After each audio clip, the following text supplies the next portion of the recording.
days of the early suns. Hello and welcome to the upper bracket finals of Blue Otter Premier League, where we have the very expected matchup of Literal Monkeys and Final Boss Esports. And if anyone said otherwise before last week, they were lying to you probably. I'm Bongs Kimchi. Rue is on one of my sides here, and we are back to bring you the Saturday match. And it's a rematch of pre-Miracle Run Final Boss. Yeah. 3 or 4 weeks ago. Sorry, I cut you off. I memorized Uh, this and I'm ready for it. I'm here for it as well. I mean, yeah, I guess everything is technically a rematch because all these teams get to play each other once during the regular season, but now we get to see it in a bit more extended format. Right now, it is the full 5, which Final Boss, bearing in mind what they were able to do last week, could be sending us towards. Who knows? Winner of this gets to move on straight to the final, if I am not mistaken, if I'm reading things correctly. Yep. Loser has to play one extra game before they can get there against either Conduit or Elysium, which will be a game for tomorrow night. These two teams, vastly different stories of how they've got here, but what's important for tonight is the fact that they've got here, and it's completely even, right? It's you start 0-0, 3 Nexuses, you get to move forward into the final, and I'm so ready for a massive best of 5 that we hopefully are going to have for you all. I hope the teams are ready. We are still waiting on the draft, but a little backstory. The Monkeys, when they met Final Boss, 2-0'd them, and right after that, Final Boss beat TPO, they beat Conduit, enter the playoffs, they 2-1 Elysium. The Monkeys were the last straw for Final Boss. They turned it on after that, and, well, they took out the best team in the league, and, I mean, another team that they did not have to topple, thankfully, in the upper bracket, thanks to... Actually, no, Conduit are in lower bracket already. I lied. I'm a liar sometimes. Yeah, well, I have to say, bear in mind what Final Boss have come through this season, with how many how roster turnover they've had, just so many different players playing for them. I'm not surprised like that they TPO. had some early season struggles, right? I think anyone who's playing maybe 10 players when you can play 5 at a time is going to be encountering a couple of issues. But last time out, I think they had, even then, 2 subs. They had a support sub and a top sub. And unless you're eating sandwiches, you don't want that many subs. Dang. Okay, we see the Syndra band opening the draft, and Final Boss do have an E-sub prepared, should they need it. I can tell you they don't have it because they are not -3 bans, so they do Unless they were have... waived. I don't believe they were waived. I believe it was an approval, so because it was they asked this morning. Mhm. So Final Boss might be. We'll see how they decide to sort out their bans. If the next one's a no ban, the E-sub is in for at least a game. But right now, Zeri and Jarvan makes a lot more sense, but Zeri Kane going This is away. the emerge thing, right? We're not allowing emerge Zeri. No. We allowed emerge Zeri last week, and it didn't go well, and therefore we don't allow emerge Zeri ever again. There's a reason why it's been permabanned throughout the regular season. It gets allowed through once by the Spire, and let me check the stats for it. Yeah, at 13, 1, and 8. Oh, We don't allow Zeri against emerge. He has to play other ADCs. He's good at other ADCs, like Ashe, for example, but Zeri is just not one you allow him to play anymore. Ashe first pick. Are we going to see the Seraphine potential steal away? Because if you give Ashe Sarah, you might just... You don't really have much of a choice. You're just losing bot lane. Yeah, not the most fun time. Some things still kind of stand up to it, right? That you can pick a Karma Could be lane the into it and be all right. Caitlyn's also a lot more impressive as the ADC as well. If you really want to try and dominate an Ashe Seraphine, a Kate Karma can have that type of impact. You don't even necessarily have to go the Karma version of it, but I feel like having extra anything with a poke root shielding is just very nice, right? So could anything with also work with CC. the with the Seraphine as well if they want to just double steal it away and get a good bot pairing. They're taking their sweet time with it though, and they're actually going to go for open jungle or opening a blind jungle here. So I would be surprised and kind of concerned if this isn't the Seraphine, unless they're saving it for later for some reason. Yeah, I mean, I do like his from Final Boss, and when you're not sure what's coming the other direction, if you go too aggressively on support early on, they might chicken out of the Ash Seraphine, at which point then your hard counter pick doesn't quite have as much value as maybe it otherwise would. But now that you see that it's there, you can go back to what you're looking for. Mundo, a really nice pick into the Wukong. Early game, Mundo doesn't care. Late game, you have to proc both of your Cyclones just to get a spell shield and then actually get some CC on him. And that's like 5 seconds worth of time, during which the Mundo has run riot already. So I really like this the 2-3 here from the Monkeys, but it's still, Ash Seraphine into what can be an impressive lane, depending on what we're going to go Could be here. The Milio. Milio, though, is a departure. I would have expected something even more aggressive. Milio doesn't even play well into Mundo as well. If it was taken by Monkeys, it would have made more sense to counter the Wukong, but Mundo still doesn't really care about your kick. I guess it can open up the opportunity for your Wukong to get a double Cyclone off instead of a single Cyclone.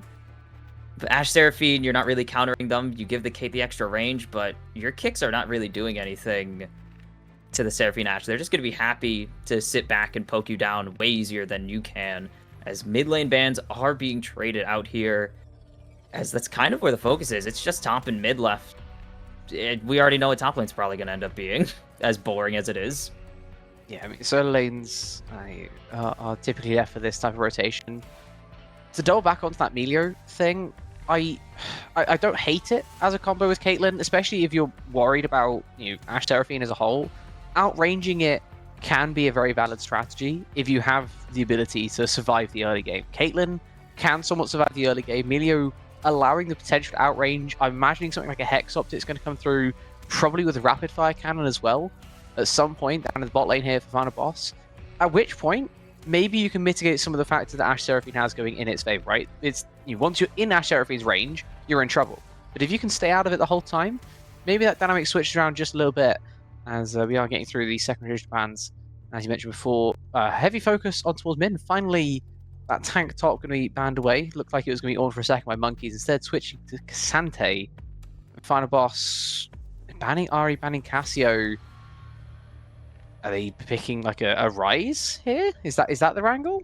Blind mid top counter? Taking Annie maybe with a Wukong? It's going to be the Hui. Oh, newly buff Hui. They did just Newly buff. rebuff his Qs because they realized they might have overdid it and the compensation wasn't there, so has some nicer AP ratios. I think the base numbers are identical, though. I will check that. But There are a lot of changes. You are correct. Its scaling has increased, but there's also extra slow on the wave version, the QE, and he also has cooldown. Yeah, he has cooldown reduction on his E as well. So Hui is in a much better space than what he was before the extra CC. Going to be nice, but maybe not all too impactful into something like a Ziggs that can exist kind of in the opposite direction of what we talk about bot, right? Just outrange them. I mean, also clear faster. You want someone to shove waves, you pick a Ziggs. Hui has some pretty good shove, but he still needs level 2 to use his shove. Ziggs just presses Q and it's gone. Yeah, now it leaves the question of what's going up here. They want the top. So what do the Monkeys feel comfortable blinding? Typical answer is going to be something like the Ornn. And now, I mean, Sion is always an option, right? He is always an option. I do like the look of a Sion here. Especially into the Ornn. Oh, they're going to go for the big 1v1. Wow. That's a call. That's a laying down of the gauntlet, is what that is. Game 1 of the best of 5, you're going to pick Set as the counter into Ornn, one of the hardest champions to get an effective counter onto. I mean, it's a very bold decision, and that now it changes the dynamic of this whole draft. Now Final Boss are not looking to teamfight anywhere near as much as they potentially were before. That 1, 2, 3, 4, they can take any fight that's given to them. But they pick Set into an Ornn, and suddenly Monkeys have like an infinitely better team fight just because of that top matchup. You have Ornn for engage, or Ashe, or Seraphine, and Ziggs is going to be... Ziggs and Ashe do a lot of damage. Like, Ashe doesn't feel like she does a lot of damage, I swear, because she kind of is an on-hit crit champion. It's weird. but it just adds up eventually. 3 items, especially with no actual tanks on the side of Final Boss, they're going to be feeling it. Like, Scion into Kate doesn't feel great because she actually just hits really hard because she has forced crits every 7 auto attacks. Into Ashe, it's like she slows you a little bit. It's gonna add up eventually, but you also have a like 2,000 HP shield that you can just do on command every 10 seconds. She's not gonna get through, but I really need to see something out of this set then, because there is almost no reason to take it over the Scion, except for the fact you have the confidence you can bully this Ornn into some kind of disadvantage, which is so hard to do and so uncommon. Because you're fighting into Ornn, right? At the end of the day, it's still an Ornn. And this is going to be a very interesting matchup now to keep our eyes on in the top side. You know, looking throughout the rest of this draft now, I mean, Melio is kind of the be-all and end-all, I feel like, for this final boss comp. You know, the way they diverted from what we're talking about with maybe more aggressive lane, Melio is looking a lot more at these overall fights, right? Melio gets so much more value once the level 6s have been reached. The extra range is nice, of course, for the Caitlyn, but that is not really what we're here for, right? We're here for the CC mitigation, either being outside of the cleanse and getting it gone from everyone, or being there to either Mikhail's or Ultimate, that one guy caught with the Ashe Arrow. I feel like Final Boss need to find a way to keep this Melio safe, and if there is a small mispositioning of where this little guy with his weird little fireball is, I think Final Boss might just be in such different disadvantageous position for the rest of the team fight. They don't have an easy way back into any of these fights. It's gonna be Miracle Engage. They got Set, they got Wukong, they have tools. It's gonna come down to how they use it and how well they can insulate this Caitlyn to let her just kind of run wild. Because Mundo is gonna just be running at you. You have to kill him before he kills your squishies. If you can't do that, like, monkeys have more than enough outside of the Mundo to either lock you down or finish you off, because Mundo's gonna leave you blinking, if nothing else. Yeah, this is going to be a very interesting game one. Final Boss throwing down a weird shaped gauntlet, it feels, for this one here. Though, of course, as we pointed out before, if today doesn't go well, they do have a second life. So maybe that's something to look towards as well. You know, it's not the be-all and end-all today, but winning would be preferable, I think, for both sides as we head into game number one. Final Boss give themselves a little bit of an uphill challenge. We'll see if they can make it on the Rift.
And we are back after the world's longest spectator delay of almost an hour. It was over. The game went like 50 minutes. Yeah, it was an absolute banger. Sorry about that, guys. But it was the Literal Monkeys with their scaling comp taking game number 1 to go up 1-0, and final boss op to the red side for game number 2. And hopefully, we'll actually get to see it this time. And even more hopefully for them, they'll pick a useful counter pick when they're on red side. Because That's a zillion ban. Anyways. we move on from that. It was. I think we can only guess based off what we can see on the scorecard, right? We don't know how the lanes went, but we can see at the end the SEK on the set counter pick into the Ornn was 4, 6, and 3.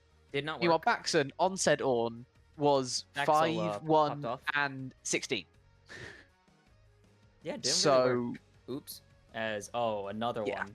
They do it game 1, they'll do it game 2. They draft their ADC immediately. What does Final Boss want to do here to respond to it? Do they match the ADC again? No, they're just gonna take Zahen. I think if they had the Thresh available, they could just they would have double picked bot. But I really like that ban there from Monkeys. That's something that Becca really likes to play through the support for Final Boss. Really likes to play her Thresh. Getting that out of there means that hyper carries are a little bit less incentivized as well. Final Boss. So they pick the Zahen, as you say, instead. Not sure where that's going technically. It can go. Could be flex. It can go either. It's actually something Sutek plays a fair bit of. So I wouldn't be shocked if it ends up going towards the jungle instead of actually going where we might expect it in topside. As Tristan is also then picked up. She technically just got mid buffs. Kind of. Less mana costs. Yeah, they're not really mid buffs. They're just general buffs. But could play mid, technically.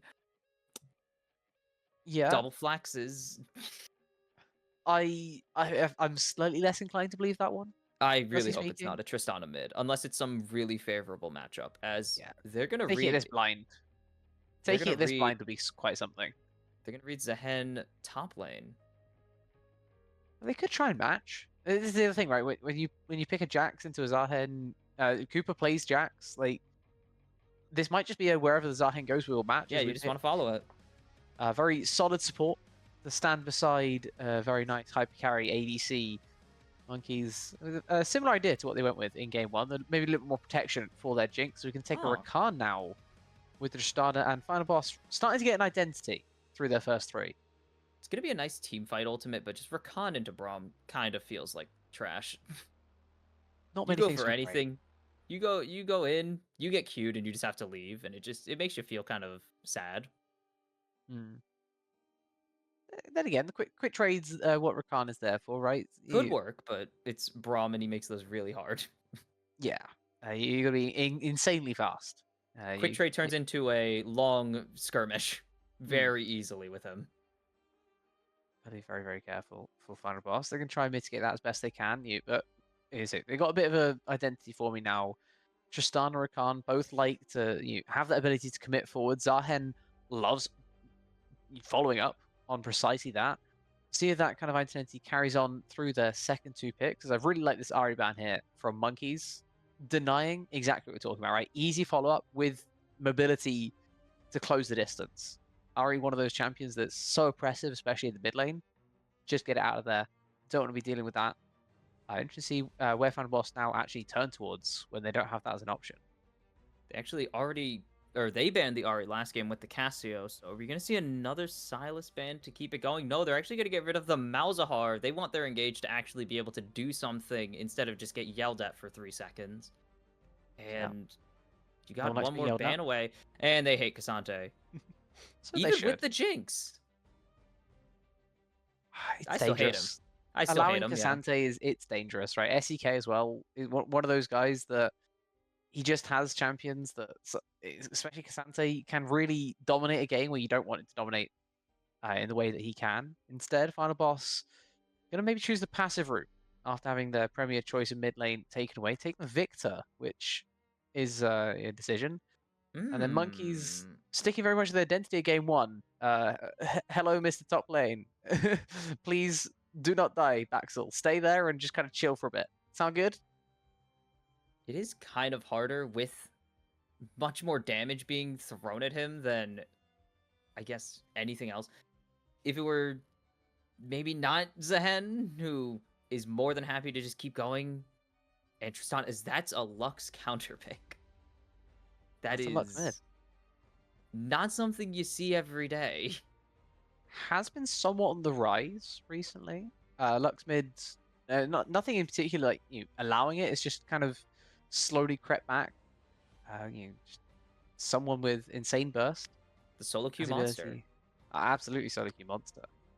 Maybe not quite as much impact when the team fights start having proper coordination, because you can only CC 2 people at a time. Ultimate's hard to connect with. But there's Final Boss taking the R5, going with a Mordekaiser Dude, instead of the Zahen. I swear we saw this. I feel like we literally saw this. We may have done. Yeah, it was last week. Conduit Spire, Noodles for 2 absolutely ran the rift against Vrang Scion. That'll do it. I'm surprised in some regards though, because I feel like Zahen and Scion's also a very nice matchup. If they I thought want that to was go what for they're that going flex. for. Unless it's more jungle, which feels is unlikely. an option. Zahen is Sutek's most played. So you see the Zahen in a rotation, like, okay, right, so it's going there, but then they pick the Scion. It's like, ooh, do we want to move this around? I feel like they could have, but you'd be likely looking at a slightly different jungler if that were the case. But then again, if you're saying it's Mordekaiser into Jax, that doesn't sound awful either. I don't know. This is a very interesting top side of the map to look at. Well, I mean, at least we know where the Scion and the Jax are going. We know where everyone on the monkeys are going, at least. That one, they made that one easy. Final Boss have a bit of a decision to make, and I mean, both are technically good matchups. It's just who loses less to Scion, or who wins more, I guess, because that's what you want with 2 counters. Yeah. It's really difficult to kind of put a finger on this one, because there's not much info either from players, right? SEK plays Zahen, Sutek plays Zahen. Neither of them have Mordekaiser as one of the champions they've played a lot this year. It's more likely that the guy who plays top lane has played a fair bit, but it feels like at some point everyone's played Mordekaiser, so you can't even base yourself on that. It's just kind of, it's very much up in the air, and I'm not sure if I like this from Final Boss. Sometimes having that flexibility gives you some maneuverability post-draft, but this time here, you have some very solid matchups nailed down if you wanted them, right? If you wanted to just take the Zahen into the Scion and get a hard counter in the jungle for a Jax, you very much so could have. Instead, they pick into it this way around, and it definitely can work. Right? We've seen, before you point out, the Mordekaiser destroying a Scion. It definitely can work from that perspective. But Final Boss have put themselves in an interesting position here that is going to take some maneuvering to get out of. And both these sides also have team fight options. That's kind of probably where this game is going to end up going to, as it always does. The 2 teams are going to stare at each other in 5v5 for 10 minutes straight until one of them wins the game. And I think I'm taking literal monkeys in that situation. They do have a Jinx. Jinx exists, and therefore they might just win the game. It's difficult to argue against it. In Final Boss's fairness, they have a lot of ways to get onto that Jinx, with very few ways for the monkeys to deal with it. Engage comes from multiple angles. If they're all coming from the same side, Brom is amazing, right? You come from in front of me, you get a Glacial Fissure in the face, you get knocked up, and you will eventually get killed by the Jinx, who gets resets and will murder you in about 5 seconds. If you're coming from all different angles, suddenly the Brom lose a lot of their value. You're looking at Counter-Strike to save from the Jax, and then you're not using that as an engage tool. The Scion's looking to peel back. Your Lux is just caught in the crossfire, probably dies accidentally at that point. If all this Monkey's focus is on protecting the Jinx, I feel like it's not going to have maybe as much impact as if they're the ones that actually get to pull the trigger. But then again, not the easiest comp to do that with. Right? You have Braum much better at peeling than pulling the trigger. Jax can find those snap engages, but it's not the easiest task. And Scion, you need that time to really get going. into a team fight, the Unstoppable Onslaught has a bit of an early warning system. If you're unaware, the whole map makes a whole lot of noise when he decides to press his ultimate. And so, from that perspective, it might be difficult for Final Boss to get those fights started. Monkeys rather, to get that fight started. And it could allow Final Boss a couple of angles where maybe they didn't exist before. And you're also going to bear in mind the whole time, Mordekaiser exists. If the Jinx is too close, suddenly she's not there bye-bye. for 7 seconds. And even if she ends up Probably winning longer. that 1v1, right, the Final Boss can still have a great time in the 4v4 while Mordekaiser takes away the Jinx.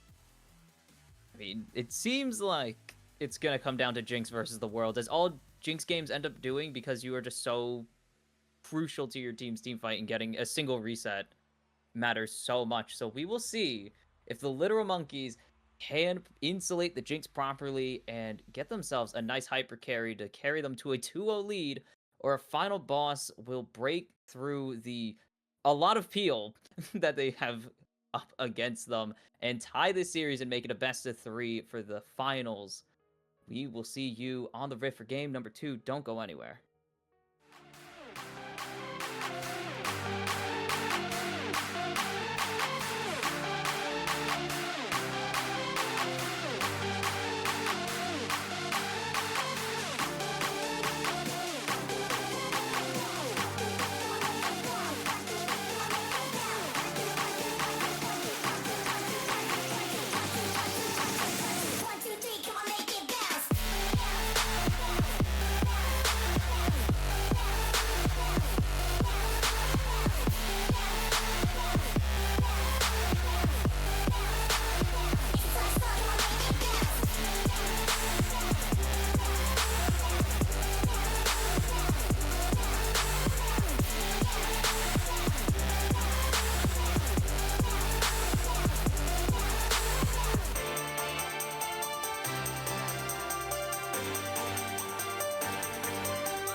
One, two, three, come on, make it bounce. One, two, three, come on, make it bounce.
And we are actually on the Rift game number 2. Final Boss looking to tie this series.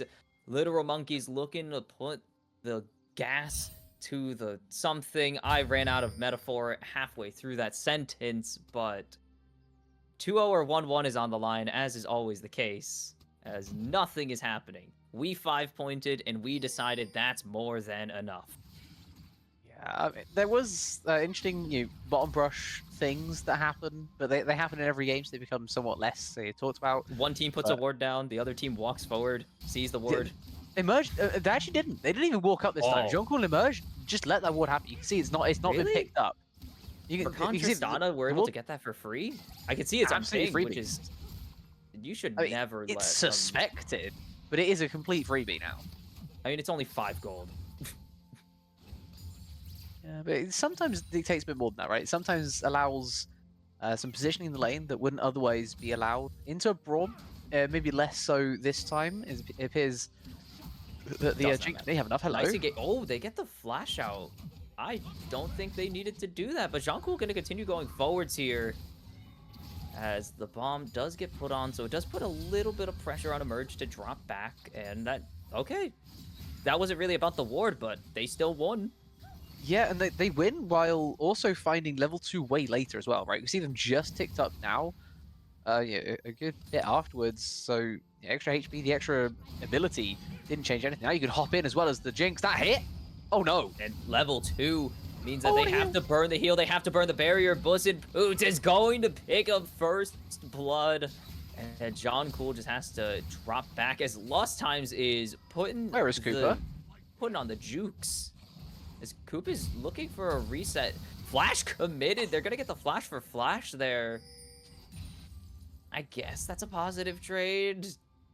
In that specific scenario, if you ignore the kill that came before it, and both sums being down on the AD carry.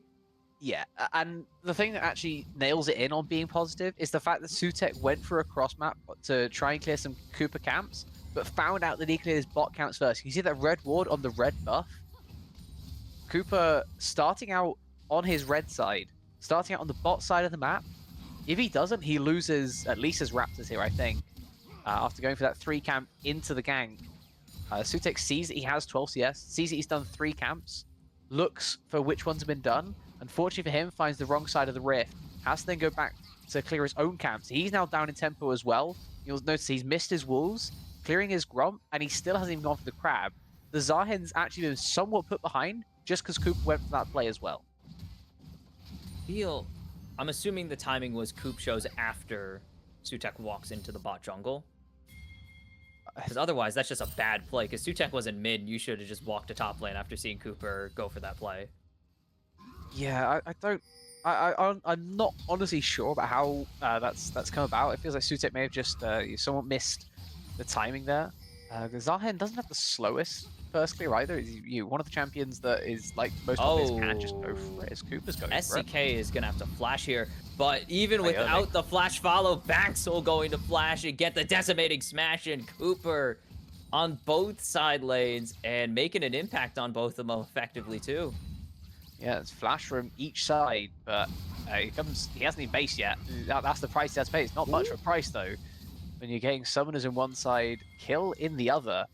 A nice start to the game here from Cooper, and as you said before, he's not been punished at all by Sutek until maybe now, whereas it looks like Krugs may be in a bit of dispute. SCK is TPing back very dangerously. Yeah, he's just re-ganking SCK because SCK teleports into Pixel Brush. Is it still Pixel Brush if it's different? But that don't matter. Baxel going to make it an iconic, the classic Hushinshin in the top lane. And it has to be said, it wouldn't be anywhere near as bad if that hadn't happened. Teleport to your tower, man. Oh? It possibly get the dive down as the tower shot's not going to quite finish the job here. It's just Jean-Claude looking for it. The reset means he doesn't get the stun even. The teleport from Baxel doesn't even matter. And somehow, the narrowest of tower dive margins will pay off for final boss in the cross map. And they timed that barrier so well. Like, people know to track flash timers because it's such an important summoner, but either they got lucky or they just absolutely nailed it there. Emerge getting barrier just after going down, and Monkeys now find themselves down in a massive hole through bot lane.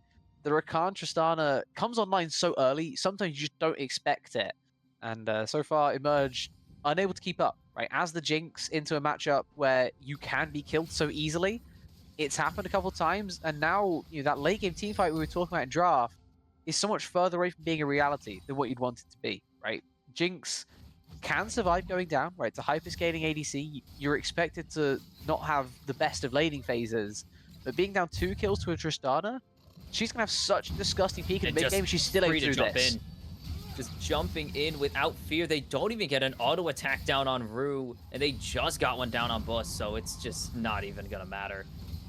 Double tick-ups to 6, though, in the top lane, as Baxel is, I think, pressing his advantage is putting it lightly, because he already has the Negatron and the Null Magic. We saw this same exact situation, actually, into this matchup that somehow flipped in the late game, but Hold on. it doesn't feel nice as, oh, the big laser coming through with the gank timed perfectly, and Cooper is balling out in game 2.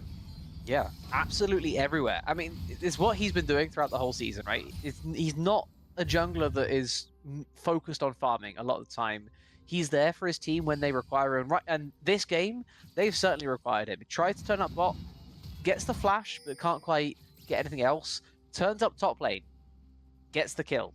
Still is there, top lane, gets the assist, and now he turns up mid as well. Lost Times did a great job during that trade, but would have nowhere near enough damage to get the kill onto Ishan. Ishan knows that. That's why he's being so bold in the lane. But when you're that bold, you have to keep track of where the enemy jungler is. He doesn't do it this time, and he pays the price. Double junglers down here in the bot lane looking to make a play, as they will spot. They might know Sutek is here, but they're playing like they don't, as there's the jump in, and the pull onto Cooper forces the disengage, as going forward, Grim Deliverance. Not going to quite find anything. The heal for the speed boost will get them out. Sutek looking for the pull, but not going to get anything else. They'll just take the back off pressure and leave. Good exchange still there from the final boss. Still getting the best of the trade. They'll get the push out through bot. They should get the Drake off the back Cooper of this. does not... Okay, knowing Cooper, he might go for this. He shouldn't, but he might. Doesn't seem like he is, unfortunately. Going for his chickens. Yeah, I mean, his camps are coming up at such a good time, right? You can see his wolves just respawning. He's gone to the Raptors, so he's like 15 seconds maybe behind his optimal clear speed. He is... he's got such an amazing clear angle, especially with the Drake already going. You don't need to do anything else. Just clear your camps. The fact that he's still looking is interesting. Winter's Bite, hold on. They could fish for the Sutek. Doesn't quite have the stacks if John Cole can get there. As the Super Mega Death Rocket is on point, and the snipe from mid lane. The slow from the Winter's Bite, and that's going to be Lost Times picking up kill number 2 from another planet. Yeah, and they can also look for this blue buff, which is uncontestable when the smite versus no smite. Gonna go for the fight as well, though. But Cooper, just gonna be able to flash back the autos, getting eaten. But Bus is so close to securing this kill. But the traps are perfect. They might get John Cool, but they won't get Cooper unless Cooper full sends for no actual reason. And it's an overcommit from the literal monkeys, and they have to try and turn this. Now is Rue continuing to go forward. The rockets are connecting, but just not enough damage coming out from Emerge. Still trying to turn this. The snipe not gonna be there with the final spark, and what was such a winning play turns into a massive overcommit as, oh no. The top side, nothing gonna happen. You Death Realm for nothing. Yeah, I mean, SEK is struck to hang on in this lane right now. I can't exactly blame... I can't blame the guy. He got ganked once, TP's back.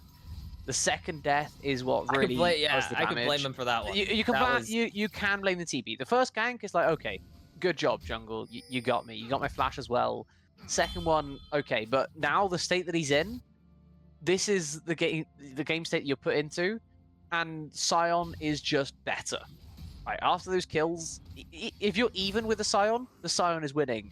If the Sion gets 2 more kills, he's suddenly able to do things like this to you, where he's now at 4 waves worth of CS, looking to try and increase that advantage. And bear in mind, every single bit of CS is counted a little bit extra on Sion, right? It's the extra health that makes it even harder to get through the next time. Mordekaiser can mitigate that a little bit with his passive.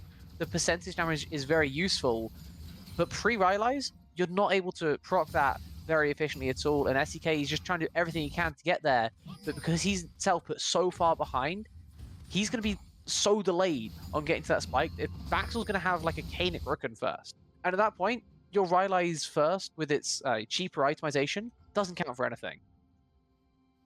Mordekaiser is Mordekaiser is a prime example of a stat stick, and well, you can't really do any stat stick things if you have significantly worse stats than your opponent. And as the combo comes through from Lost Times and that ult timer, we're almost to minimal ult time as the flash already forced out of SCK. He's gonna have to ult someone probably. Decimating Smash connects as there's the Counter-Strike on top of it into the Grandmaster at Arms. He ults Cooper trying to steal some stats, maybe survive, but it's just not possible. This Jax is hella strong, including the ult form. 2-1 and 2 for Coop now after a rough bot play. Did he just try to run away in the Death Realm Yeah, that he put in? his barrier burned on the bomb there. Okay, interesting. I feel like he pressed the He button ulted to- and then realized, I don't survive. I feel like he didn't survive anyways. Oh my god, Sutek. Okay. Oh, Sutek full sending, Grim Deliverance. I don't think John Cool is going to be able to get out of this Cooper's one. coming. He is actually, Glacial Fissure is huge. Cooper with the Triforce, Baxel Uh-oh. down here as well. They're waiting, they're buying time, but there's no one. Rotation from Lost Times is perfect. 3v5 in the bot lane off of some phenomenal map play. And the Literal Monkeys go 3 for nothing on it. Yeah, that's a rough one. In case you were unaware, that's what we like to call a rough one. Just an overplay through the lane that was actually doing very well for Final Boss. It doesn't quite come off this time, unfortunately. They get the push, they get them away from the turret. Sutek going very aggressive, forcing out the double flash, Romerge and Jean Cool, but at the end of the day, it's just a bait. Cooper's running back down the lane from his base. Baxel TPs to bot for the second time this game to help them out of a tough situation. He then walks up to top lane and is still in such commanding control. It doesn't even look like he's had any time out. It is now a difficult time for Final Boss. Down 2k gold. A lot of it is through this Giga Tank Scion. Tristana can somewhat get rid of those tanks, but she's going to need a long time. And the main issue is range. Has a Hex Optics, is going to get more range as she levels up. One of the few champions that actually gets extra range throughout the game. But, I mean, you're still going to deal with this Scion, right? you can have the extra range on him. You can spend 10 seconds to kill him, and then you have to worry about everyone else. It's not in the realm of just Final Boss's job anymore. They have to wait for mistakes like this, Coop. potentially. Death Rush? Does it Hide succeed, up though? push. They get the pull as they've already lost their mid laner, though, in this fight. And Cooper is still at half HP. He doesn't care. Emerge is finally gonna get excited. It's a double. And will not make it a triple as John Cool takes it 4 deserves it. for nothing. He does. He's been doing some incredible work down in the bot lane so far. And that was nasty. 2 fights at once, and they win both of them. Yeah, well, they win the first one because it was 2v1. In Ishan's defense, that's the second time he's been 2v1'd for his second death of this game. Lost Times has just got some other kills that have definitely not helped him out along the way. SCK can't match that roam, doesn't have TP, doesn't have the speed of an Unstoppable Onslaught, and the bot side play, I like the idea of hiding on Bush, And but we're it clearing just... ways with ult. Sorry. I mean, clearing ways with ult and also hitting Ishan in the process, but I like the idea of the hide on Bush. It's just execution-wise not quite there. Your target, at the end of the day, is someone who can mitigate the worst of the damage coming his way, right? You got Zahen, Jinx. Both of them need to be hitting Or auto Trist. attacks to really do the damage. He presses Counter-Strike, he doesn't take damage, and then Emerge is just left to free fire. And even a Jinx at one item free firing is going to be picking up kills. And now the one lane that was doing so well early on Final Boss is even at best. And now with Jinx coming up on that IE, it's so this is gonna hurt a lot. But they found Lost Times. Lost Times worth an extra 450 gold, and that will be a certain death eventually with the Goomba Stomp coming through.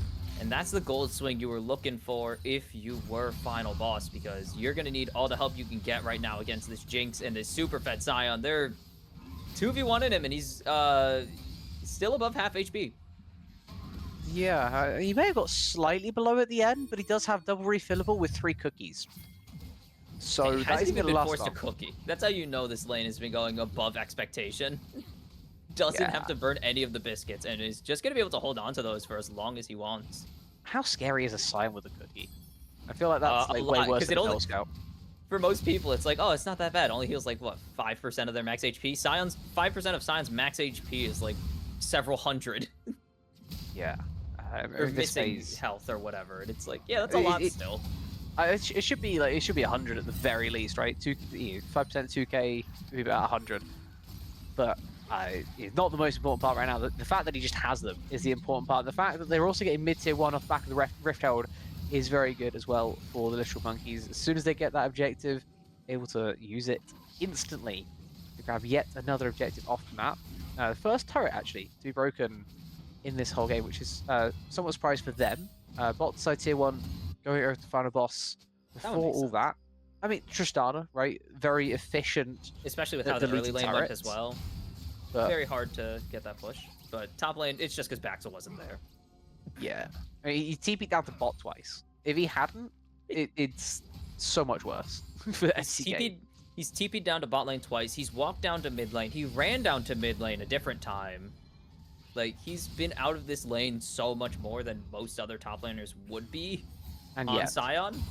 And he's still up 30 CS and is about to soon finish off this tower because he could kind of just ignore whatever damage SCK throws at him, but the wave cannot, unfortunately. no, I'm surprised he doesn't just try and prot that Crystal Node growth anyway. Now, I know that a lot of people, a lot of Sion players are used to not being able to walk on turret because they have some form of you hit me, I deal damage to you type of items, like the Doesn't have Sunfire it this Aegis, the time. Bramble Vest, but he doesn't have it this time. Exactly, right? I feel like he definitely could just walk under, but I Get feel that like he's so wave. used to just playing Sion that he's not even going for it. Maybe with the Cannon, he doesn't even go for it. Or let it grow Okay, more. that's like So two he plates. actually... It is probably going to get him at least a plate and half of the next one. You could also just let it grow more. Doesn't do as much though. Instant It's not really, gratification. like- Money now, better yeah. than money later. It's Sion. You're always playing money later. First rule of economics: money now is better than money later. Contextually. Surprising. In this situation, yes, it is. Oh, that just missed. Flash out from Ishan, and, well, Okay, that was pretty nice. So that was less can't- so. That was less nice. But wait, hold on. They What? are overcommitting. He went to finish the tower, but there were no minions. It had backdoor protection. So they give over a shutdown. They get the kill. I think it's a negative trade because they just lost their mid-tier one as well. Yeah, a massive shutdown going over to Ishan. Just a big overextension, which is not the first time we said Oh, that well. in this game. It is the first time I think we said that about the Monkeys. You go for it a little bit too much. Send 3 down to bot. They commit them there so long that Emerge is forced to give up on mid. And Buss and Poot's able to assert dominance with the turret rat. Getting themselves yet another turret off the map. Now it's just the top lane tier 1s that are left alive before the Drake spawning in a couple of seconds. Hide and Bush again. Another hide on bush. You're not really... So the issue is when you hide on bush, you're looking for only 2 members. There's a less than Uh-oh. 50% chance you get the right target. And now Baxel is just in your backline. They're going to have to already use the Buster Shot. And now running in. Good buffer That there was with the Grim cool. Deliverance. As Rue popping the ult to save the Decimating Smash from going off. But Baxel just teleports into your backline because you kind of overextended on your play. And you immediately lost the dragon. Yeah, I mean, Baxel did force 3 ultimates out, but they were really cool usages of the ultimate by Final Boss. They were right? pretty sick. I'll give them that. Mid They were rocket nice jump ults. to like 360 no scope the Scion with a Buster Shot, and then tanking the Unstoppable Onslaught with the Grim Deliverance, where you go unstoppable, fly into the sky, and get back down to safety. And then Becca turns up using the quickness, as you say, to get that instant CC. It was cool the way that they dealt with the Scion. But it says a lot that we're having to use 3 ultimates as Final Boss to get rid of. Not even to start. not, No, even, not even get rid of. not just get to rid of. Mitigate. Disengage from him. To Just run disengage from away. the Scion and not team fight. I mean, if you're using 3 ults already at 20 minutes to just make sure the Scion doesn't kill you, like how cooked are we? How cooked I are mean, we? this should tell you how. Okay, he does have to flash, but I was like, Does he Baxel have seemed. to? Or did he just He do didn't it? really need to. He would have lived. Absolutely. He just didn't want to have to deal with the fight possibly turning in case. I guess they didn't know if Buss was on a reset timer or not, or that he was, and they didn't know if he was going top lane or if he was going to go lane in mid. So didn't want to take the chance of Tristana coming in and potentially just popping him.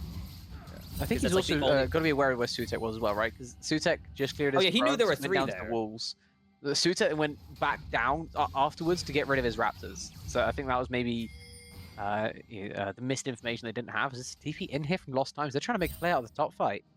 I just want to say the fact that he saw 3 members top lane and channeled a decimating smash and canceling his reset for it is diabolical. What else do you do when you're this fed on Sion? He's not going to need his flash. He's Scion. What's so true? But you don't get a No, flash unless you no, smash angle that them. was supposed to be for Baxel emerge. He spent 10 minutes letting that build up, and you just do that to him? He went down to bot lane. That's on him. He's got to clear the That is turrets while he's true. got the chance. That As is we're going true. double ward in the Tribe Rush. Great vision setup so far from Monkeys, barring that little misstep. You I mean, control double the word because pixel. they wanted to get rid of, what do you call it? Because Sutek was sweeping. Yeah, they but just wanted to make sure they they are ended up really with setting one. up very nicely to have a look at the Baron potentially. Sounds Ooh. another laser connecting. Lost Time just keeps on hitting with these. And we're 2 I feel items. like it's Final so spark rare. is... Actually, How- that... How do people hit these? I feel like it's so rare to see a Lux actually consistently hit Final Spark without CC set up. But Lost Time seems to be doing it so easily right now. Just don't miss. Just Don't hit. miss. It's easy. As it Just is play Baron. time to start Baron because Cooper and Emerge turn Baron into noodles. It do be a jinx, come to think of it. Jinx Jax is kind of disgusting. Yeah, I mean, this is still a Jax with 1 item, but the Baron is gone. He has innate attack speed in his passive. It don't matter. That was alarmingly fast with 0 response from That Final was Boss. alarmingly fast with no response on 1 item Jax, 2 item Jinx. So no attack speed yet. I guess she has boots. Ooh. I'm surprised that Final Boss were that unaware They kind of of had what to, was going though. on there. Like, when they go off the map for that period of time, it wasn't a long time, as we keep on alluding to, with how fast the clear was. But at the same time, you saw them commit 4 people up to top lane. They TP'd in their mid laner to the top side as well. The Scion then moves up. I feel like that's a pretty big hint that Could they Baron's have going fought in down. the To take first place? to take full resets at that point is crazy. To just give it up with 0 things on the other side of the map, like not even a hint of a cross map either. That's the kind of play that you make in a losing game that just loses you the game more. Right? Sometimes you can make plays that will get you back in. Those cross maps are what you need to keep you there or thereabouts. This time, with none of that, it feels like it's just we're already in the phase of acceptance here for Final Boss. I mean, SCK just wasn't strong enough to split push. Ishan was trying to get a push going in bot lane, but it was answered pretty quickly afterwards. And Bliss was in mid. And also chunked and had a reset. So it's kind of, what are you going to do? Like, SCK was topside. If he was instead bot side, I think the same exact result happens, because he cannot push waves fast enough and is not tanky enough to actually threaten a tower. Ever. And this is why it's the acceptance phase. Because they've already processed the rest of it. they know that they can't contest, but I mean, maybe you have to try at some point. Maybe a Triss pop up. Triss is on 3 items. She has a lot of reset now with the Flicker Blades coming through. That's kind of their only win con. I don't know how she's getting through Scion, even though Scion only has like 58 armor on him, but just... No, they're just gonna give Dragon. They're just gonna give. They have to still, but they're not doing anything with it. They're not... I think they should really... It sounds weird to say they should be side laning with the Tristana, but she's the only one who damages towers on this team. They've got to change something up. This slow, inevitable march towards a game loss is not going to help things. Especially already down 1 as that connects, sniping the bird out the sky with the unstoppable onslaught. Super Mega Death Rocket not going to connect, so it will be Bliss walking away with just a little bit of HP, but 2 sums down for their troubles. And the tower in mid tier 2 will also drop in time. But Bliss and Poot survive, so that's another positive to cling on to if you're Final Boss. The issue is, as you say, it comes every time with such a heavy cost, and nothing happening elsewhere. That's a 5-man mid play from the Monkeys, right? And it forces double sums and ultimate out of your ADC, and you get nothing elsewhere on the map. I know that you're scared of the fight happening, and maybe that kind of a fight, if you're not careful, can spiral into the end of the game. But you've got to either stem the bleeding or find something elsewhere. This top lane tier 1 still being there right now feels like it's just gold that you need to find a way to grab as final boss. They're trying, but they don't have the power now, and because they didn't have the want to take the risk earlier, it feels like they're never going to grab that standing gold that's up there unless something drastic happens from the monkeys. It's just final boss playing the waiting game, but also knowing in their heart that they get outscaled. What do you even have here? Maybe... Oh, SEK is just caught right now. Not going to get caught and compromised to a permanent end, but... I mean, 0-3 just got your... I don't even remember what that one's called. Bloodletter's Curse? Yeah. It's not looking good for your supposed counter pick into the Scion. You're even in items with the Jax? Kind of. Ugh. The same number of items as the Scion as well, but I mean, it just doesn't matter. This is a siege without Baron. That's a siege without Baron that monkeys have been able to pull off flawlessly because there's no pressure on them. Was that full turret siege as well? That was a full health turret. It was pretty damn close. They just walk up, they hit it a couple times, and there's no response again. Final boss allow a play to be made against them with no response elsewhere. It feels like they're trying to match. They're trying to match where the monkeys go, but they're not strong enough to fight them when that happens. They don't want to start the fight when that happens because they know they'll lose it. But if you're not, when you commit so many members over and you don't get anything from that play, what's the point in committing them over here? Like, I'd honestly welcome an exchange where maybe you lose bot lane tier 2, bot lane tier 3 in the inhib if you get top tier 1 and tier 2. Making a massive cross map to just get some gold on the right people right now could be enough. Because you're waiting all this time to get Bus and Poot some items, right? Now at 3.5, he's not going to get to 4 before this dragon fight without some serious random gold injection, which might happen from a play on top side, which I think is shaping up.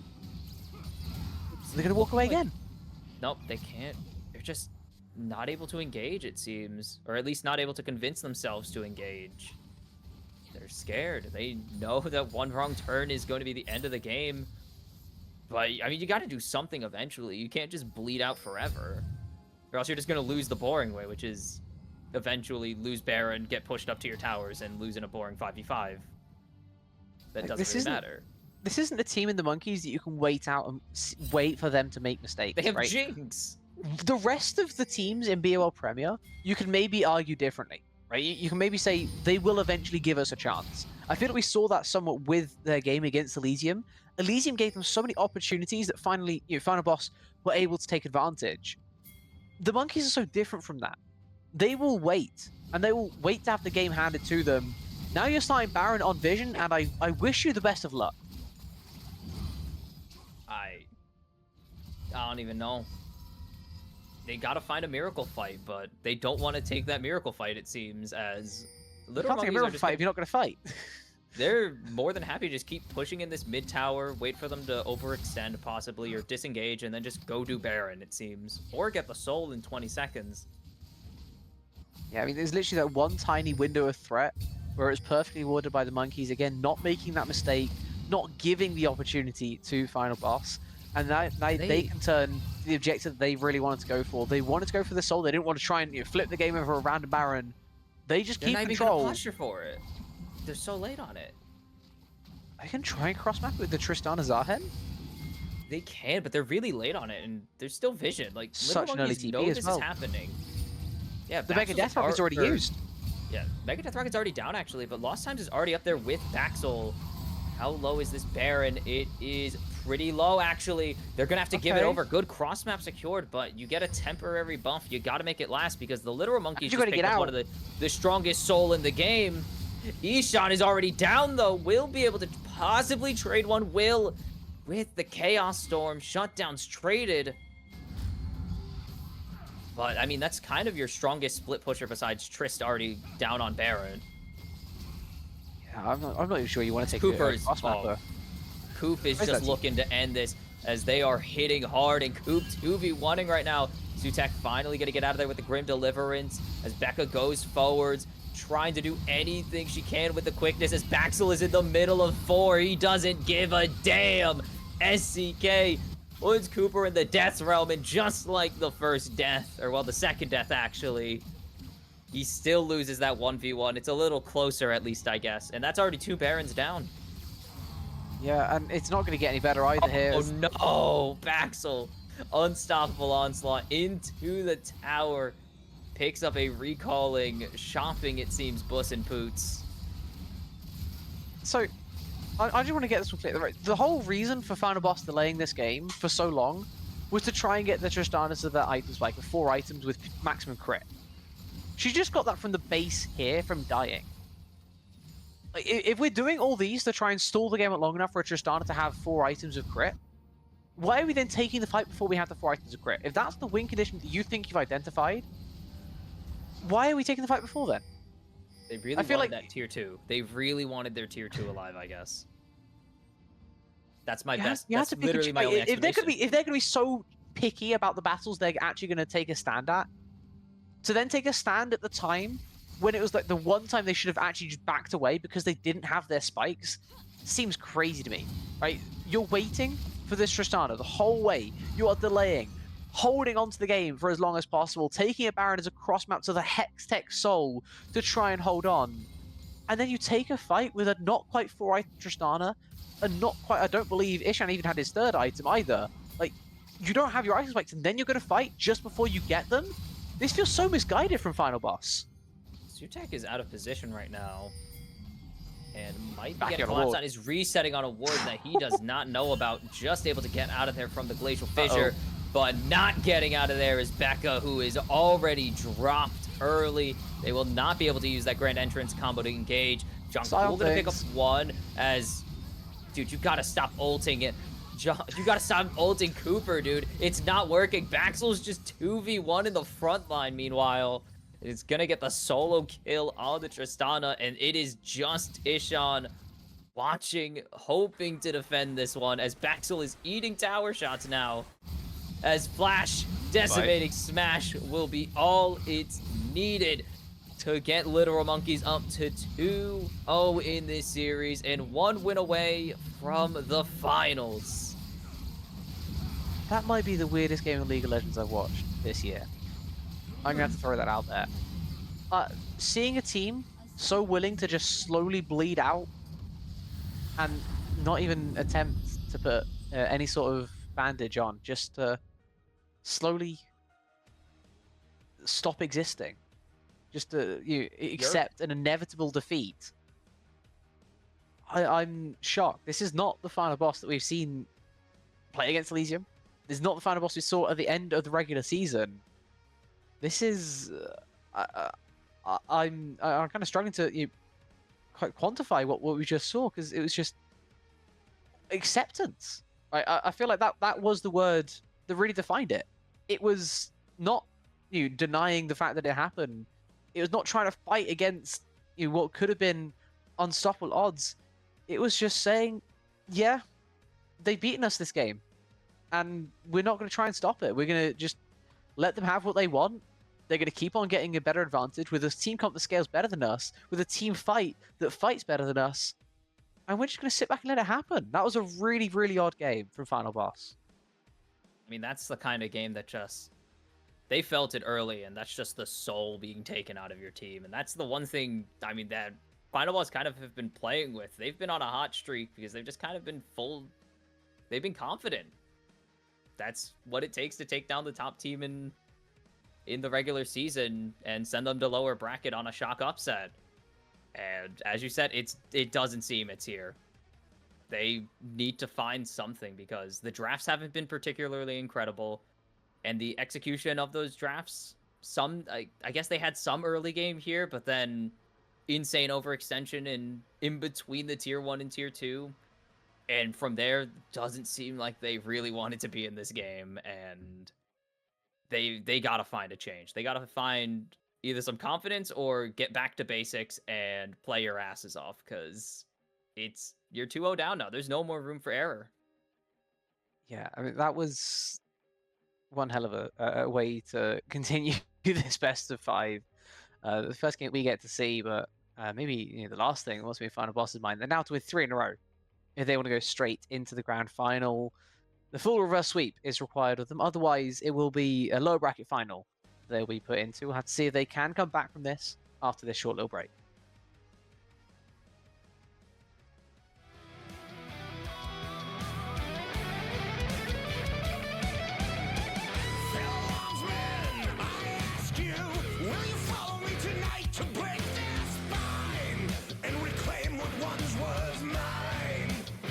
Those cravens backstab me, deceive me. Never shall I tolerate their crimes again. Now let the hunt begin. Yeah. 7,000 souls scared and daunted, such a tale of woe.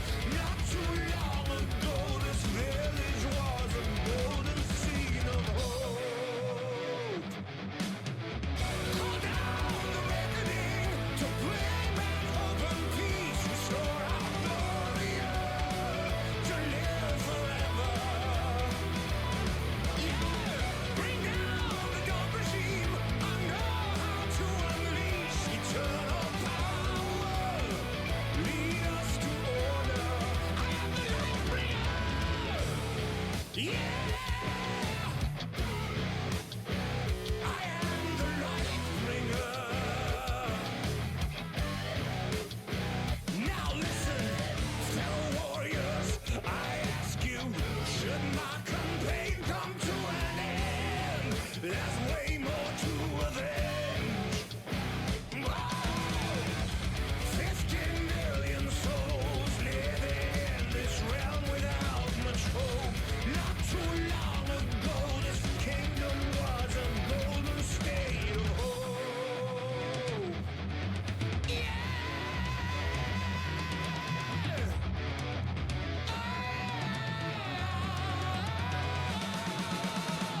Call down the reckoning to bring back hope and peace, restore our glory to live forever.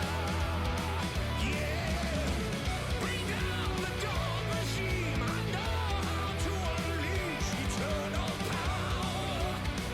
Lead us to order. I am the light bringer.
Call down the reckoning, bring back hope and peace, restore our glory to live forever.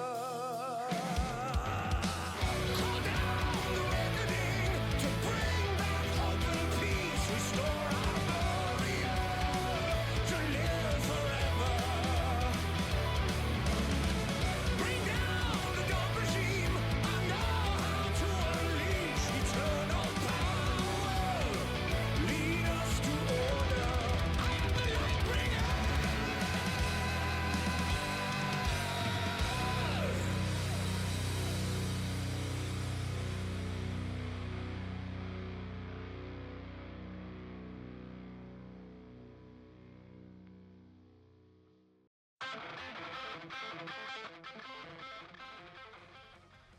And we are back for game number 3's draft. We're already into it. These guys are going fast at this point. as no side switches once again. Final Boss opting to the red side, and it's 0-2. It's 3 straight, or you're going to lower bracket now for Final Boss Esports. It is 1 win in the next 3, and you're going to your first final for the Literal Monkeys. Yeah, and what I really want to see right now from Final Boss is something to change what's been happening, right? Fearless is going to help with that because naturally monkeys can't just pick exactly what's been working for them before.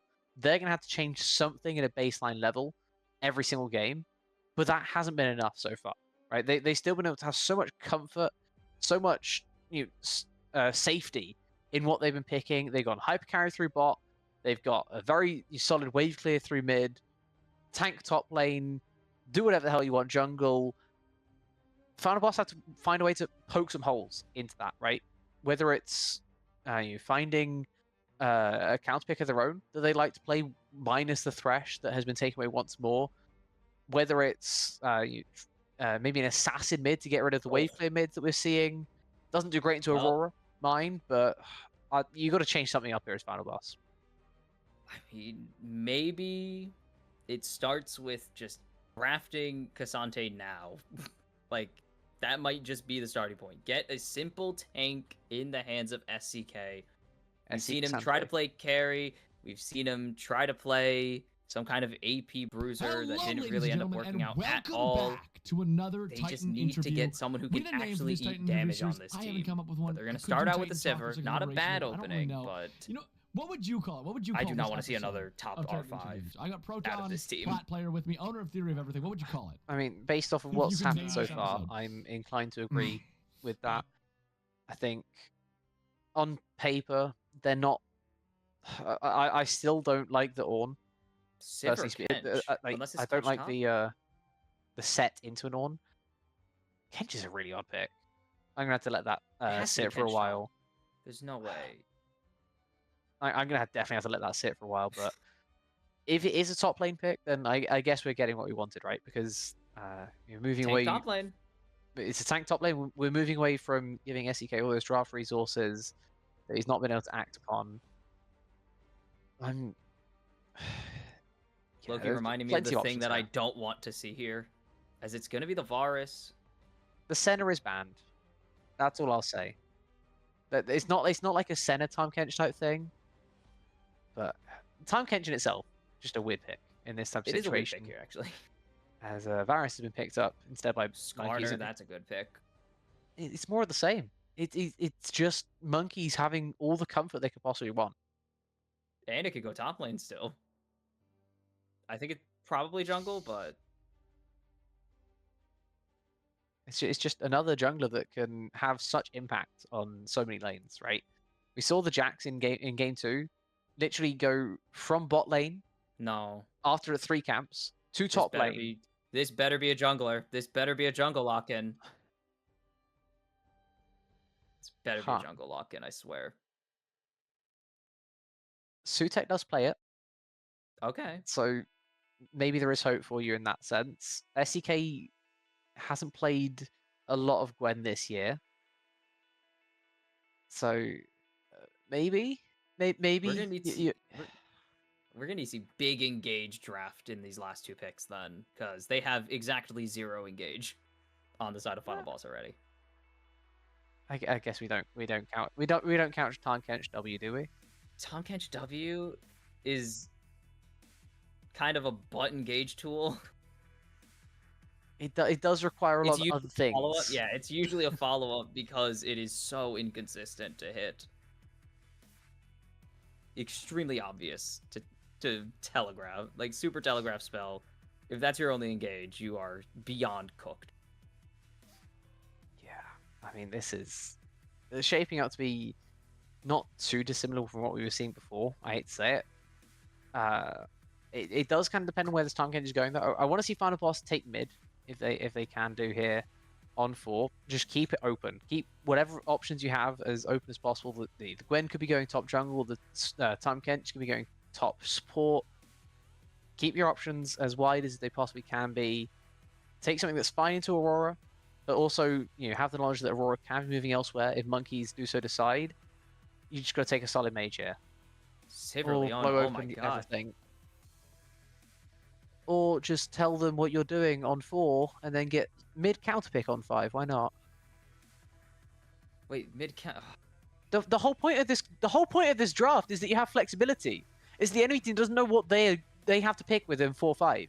They don't know what And they're now up it's Aurora against top, within yep. 4-5, and now you that they know tell it's them. Kench. Now they know it's Kench, so they're saying, okay, cool, Aurora's going top lane. We're gonna draft a carry mid lane. Why would you tell them where things are going? They don't know where things are going at this point. The Leona's just it's such an unfathomable pick here. I don't mind taking Leona on 5 if that's the route you want to go. But you have to keep your options open. You have to put the seed of doubt into the monkeys' minds, because now they can pick for exactly what they want. They have precisely what they want. It's not quite the same dynamic that we saw throughout the first couple of games, right? It's now an Aurora top instead of a tank. But They have 2 that's tanks not to the supplement impact. that. That's not the impact is through the jungle, where Cooper has been ganking like an absolute madman and getting so much impact everywhere. You have a carry mid and an insane hyper carry bot, whichever build they choose to go, which I'd assume this game is going to be some form of on hit with maybe even some AP varieties, get through these health bars. You get yourself an okay mid matchup out at the end of it, but it's still not what you call like a normal mid matchup either. You're taking a Vladimir into a Veigar. This is in the depths of your champ pool anyway. Hey, it's funny that I said before the stream started, no one plays Vladimir, and here we are seeing one, but they got the engage, I guess, with the Leona, but They could have got that on 5. they could have got it for free And they on could have taken an 5. Alistair into the Rel if they taken the Rel, but they wouldn't have taken the Rel if you just have support open on 5. Like, there's so many things that don't need to have happened here for Final Boss. It's just a draft disaster class today from Final Boss, it seems. 3 in a row. 3 brutal drafts. I am left pondering the why for Final Boss on this one. Like, if this is the end comp that you want to ride or die with, so be it, right? I'm not here to judge that. It's just the ordering. I don't know why we're Sequencing. picking these things. Like, you have the ability to sow so much doubt into your enemies, right? The Veigar Rel are just not picked if you take your mid lane on 4, because they're not taking Rel in case you just go Alistair. They're not. They're unlikely to take a Veigar. Maybe they do, seeing that you've chosen Vladimir. Maybe they go a completely different route. I'm just confused as to why we're doing this as Final Boss. Monkeys, I can't complain how they've been playing this one so far. Right, they have been doing precisely what's required of them. Now they just have to convert one more game and they'll be into the finals. And honestly, fair play to them for getting there. But Final Boss, when you're already up against a wall, you don't want to make it harder to get out of that spot, right? You want to make things as simple as possible. And they seem to be making things as convoluted as they could possibly make them. I am so confused, and it hurts. Just hoping it would have got better. But I mean, you say it all 3 games you've said it. The monkeys get exactly what they want as it's handed to them by Final Boss. They didn't know where the Kench was going, so here's R4 Leona. And then they get the Veigar, so they have good scaling, and they have the counterpick matchup already locked in, so they didn't have to worry about like getting a Kench counter. Hyper aggressive jungle, just again given over to the most aggressive jungler probably in the entire league. It is uphill does not begin to describe the series, this game, and that is what Final Boss are gonna have to do. It's beyond uphill. We're at like just a wall. It is literally just a wall, and they have to find a way to walk up it. They got to climb a cliff somehow. But they're gonna have to show us that they can if they want to keep the dreams of Grand Finals, a guaranteed Grand Finals appearance, alive, as Final Boss start possibly their hunt for a reverse sweep right after this break. Don't go anywhere. We'll be on the Rift for game number 3.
And it is time for game number 3. Final boss. The war has been waged.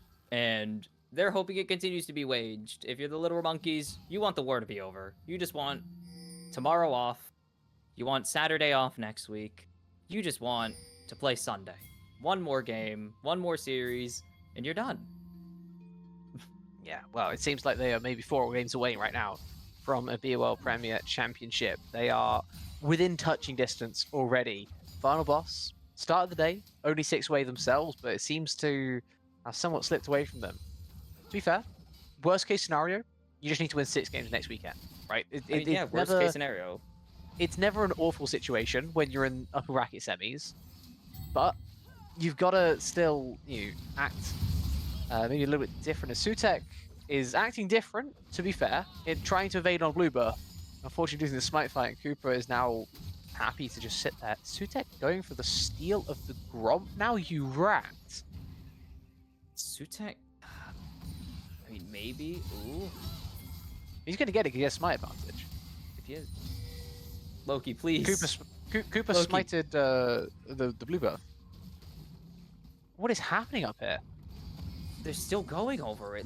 Cooper's just Cooper, stalling. you got smite! You just leashed it for him. He's going to level 2 Gwen you. What is Cooper. going on? Sutek just is going to get Oh, away the with his Gromp. play. Cooper knew he was there. He stopped taking the Gromp. Well, that's definitely an early game jungle thing. We can flash for Ghost in the jungle, I guess. What a play. Over the Gromp. I mean, how stubborn? How stubborn are junglers, though? Right? Like, I'm not Extremely even stubborn. surprised. I've told Like, my that's my Grom. You can't be doing that's my Grom. I told my Ugh. teammate, I was like, you can't take Gromp right now. You have no HP. He dies to Gromp because he flashes its auto attack and still dies to it. It's like, we told you couldn't take Gromp. So they will just, they're like, nah. I have so much sustain. They didn't have to live through old jungle where it just beat you to death. So they're like, I can do whatever I want. I have Omnivamp. And then they die to jungle or lose it in the most... I don't even know what to call that way. Cooper way. I guess the most Yeah. Cooper way imaginable. No one is ever gonna defeat the Krug Lord. No one can that- ever defeat Kruglord or Crabber. That is maybe a one of one, but that's because top lane decided to intervene with what We got our was own going on in version the of it. jungle. This was just a little bit unnecessary, but it's A lot of it's it. an exchange, right? It's Cooper using Flash, it's Sutek using Ghost. That's It wastes a lot probably of worse for Sutek's time as Sutek well. overall. And absolutely right. Now neither jungler has even thought of a crab at 3 minutes 30. This is the old crab Oh. spawner. Oh, Cooper's not thinking of the crab. I was gonna say maybe he's running at Becca right now, just looking for a Sutek's gank. thinking crab. As Sutek does successfully pick up the crab, the CC's not quite there yet. As Becca jumping back in, but you can't That go was a back in. You have decision. no HP as Leona. 1v1 of the ADCs in the bot lane. Buss and Poots is going to win this one, but Cooper with the double. Cooper Throw a getting the rock in space. flash out. Da, da, da, da, da, da, da, da, da, da. No! It's the tower shot. It's a double for the Sivir, and the win con is online, baby. Oh my god. It was so free, you just had to throw a rock in his face and Throw he a ends rock. up tanking a turret shot instead and No. dying. He goes for the E forwards, but the spell shield is there from Buss and Poots. He still even has cleanse at the end of the play. Both ADCs, by the way, taking cleanse. If either of them took barrier, they instantly win that fight and plausibly the game on top of it. Oh, what a catastrophe. This is League of Legends, as SCK is getting his lunch eaten. Baxel. Don't do this. You know he's going to go for Don't it. do this. He's free from tank jail, okay? He said, finally my opponent is the tank and I am not. This is my one game of freedom. And yet, it's a similar start, right? Even though he was the tank before, it's a similar start in terms of CS. This time it makes a bit more sense, perhaps, as Jean-Paul can at least have an attempt there out of play, but nothing to be found. Buss and Poots, my guy, that is 2 turret shots that you just tanked for no reason. Look, we are just tanking all these turret shots, okay? You don't have just flash! happens. No, you don't understand. Like, at all. He's got a base now! 3 tower shots tanked today in this game alone, actually. I think this is where all the tank tower... No, they tanked a lot last game as well, but... We're on pace for a new record or whatever. As Ishan is fine. Cooper's just saying hello. He's saying hello on his way to McDonald's. He just wants some chicken nuggets. Yeah, he just wants his chicken nuggets. He's hungry. It's been a long day. The Skarner just wants to go home and have a nice meal, okay? I don't know how I can ever recover from that bot play. That It was Oh, Becca's going in. They This have is the better, gold though. advantage. Yeah, there's not a Skarner staring you down. Speaking of As which, Ishan dodges the ultimate, actually. Gets away from Primordial Burst and therefore will survive. yeah. Also, the ultimate, as you say, surprising that maybe it didn't do as much as. Well, it's 0. Yeah. As- Ooh! Just while all that was happening, Buss and Poots is losing the 2v1 under the enemy tower. Sutek is pushed forward by the Ishtal's impact. Lost times is low, is going to drop, but can they get out? Nice flash in from Jean Cool. And Coop makes it a 1-for-1 as Sutek still killless in this game and is just massively behind. Both junglers, to be fair, are quite behind. Behind on in terms of- CS, but one of them has 3 kills to subsidize the farm. Also that, right? They are both level 5 at minute 7, which is slow, maybe not even quite the right word for at that point. But as you say, 3 kills makes it nowhere near as bad for Coop, who is not just hanging on, right? He is definitely there or thereabouts, especially playing a tank jungle. It doesn't matter as much, right? You're playing Skarner, just go gank, go do other things. Your own camps are kind of aesthetic at times, but Gwen, she needs them, right? She needs that gold. She needs every scrap that she can get her hands on, and she's right now unable to really keep up with what's going on this game. Especially when you look down at bot lane, there's just been Armageddon occurring down there. We look towards mid, and they're CSing quite well. Ishan as well, also with that kill, of course. Baxel up, it's kind of 70 CS marker, dominant over SCK. It is this top side of Final Boss that are once again falling a little bit behind the curve. Well, that is definitely to be expected in this matchup. It's a little bit of a bad one, as it's around 30 picked CS it. down. He saw He the picked aurora. it. He saw the Aurora and said, I got this. He does not have this. No. Could potentially say that about the rest of the series too. Not It's a Grubs trying to be Drake trade. too Oh, harsh, but You can't say that. Anyways, it's a Oh. Grubs Drake trade right now, as it is technically advantage for Final Boss. Grubs kind of booty right now. This is a really slow dragon. I thought it would Well, be. it's just a Gwen who, as we pointed out, is quite Is behind. Look behind. at the Skarner, and we pointed out Heart he's not steal. doing great in farm. Just straight heart steal, right? This is a Skarner who we said was behind the curve in terms of farm. Those 3 kills powering forward to this massive iron spike. Now Ishan's Does it impale? has to be so Dodge. careful. Yeah, you kind of have to respect it immediately. They do get that big cooldown there. So they are trying to return some damage with the What is that needlework. needlework? Lost Times was taking damage. I don't think Cooper was taking damage.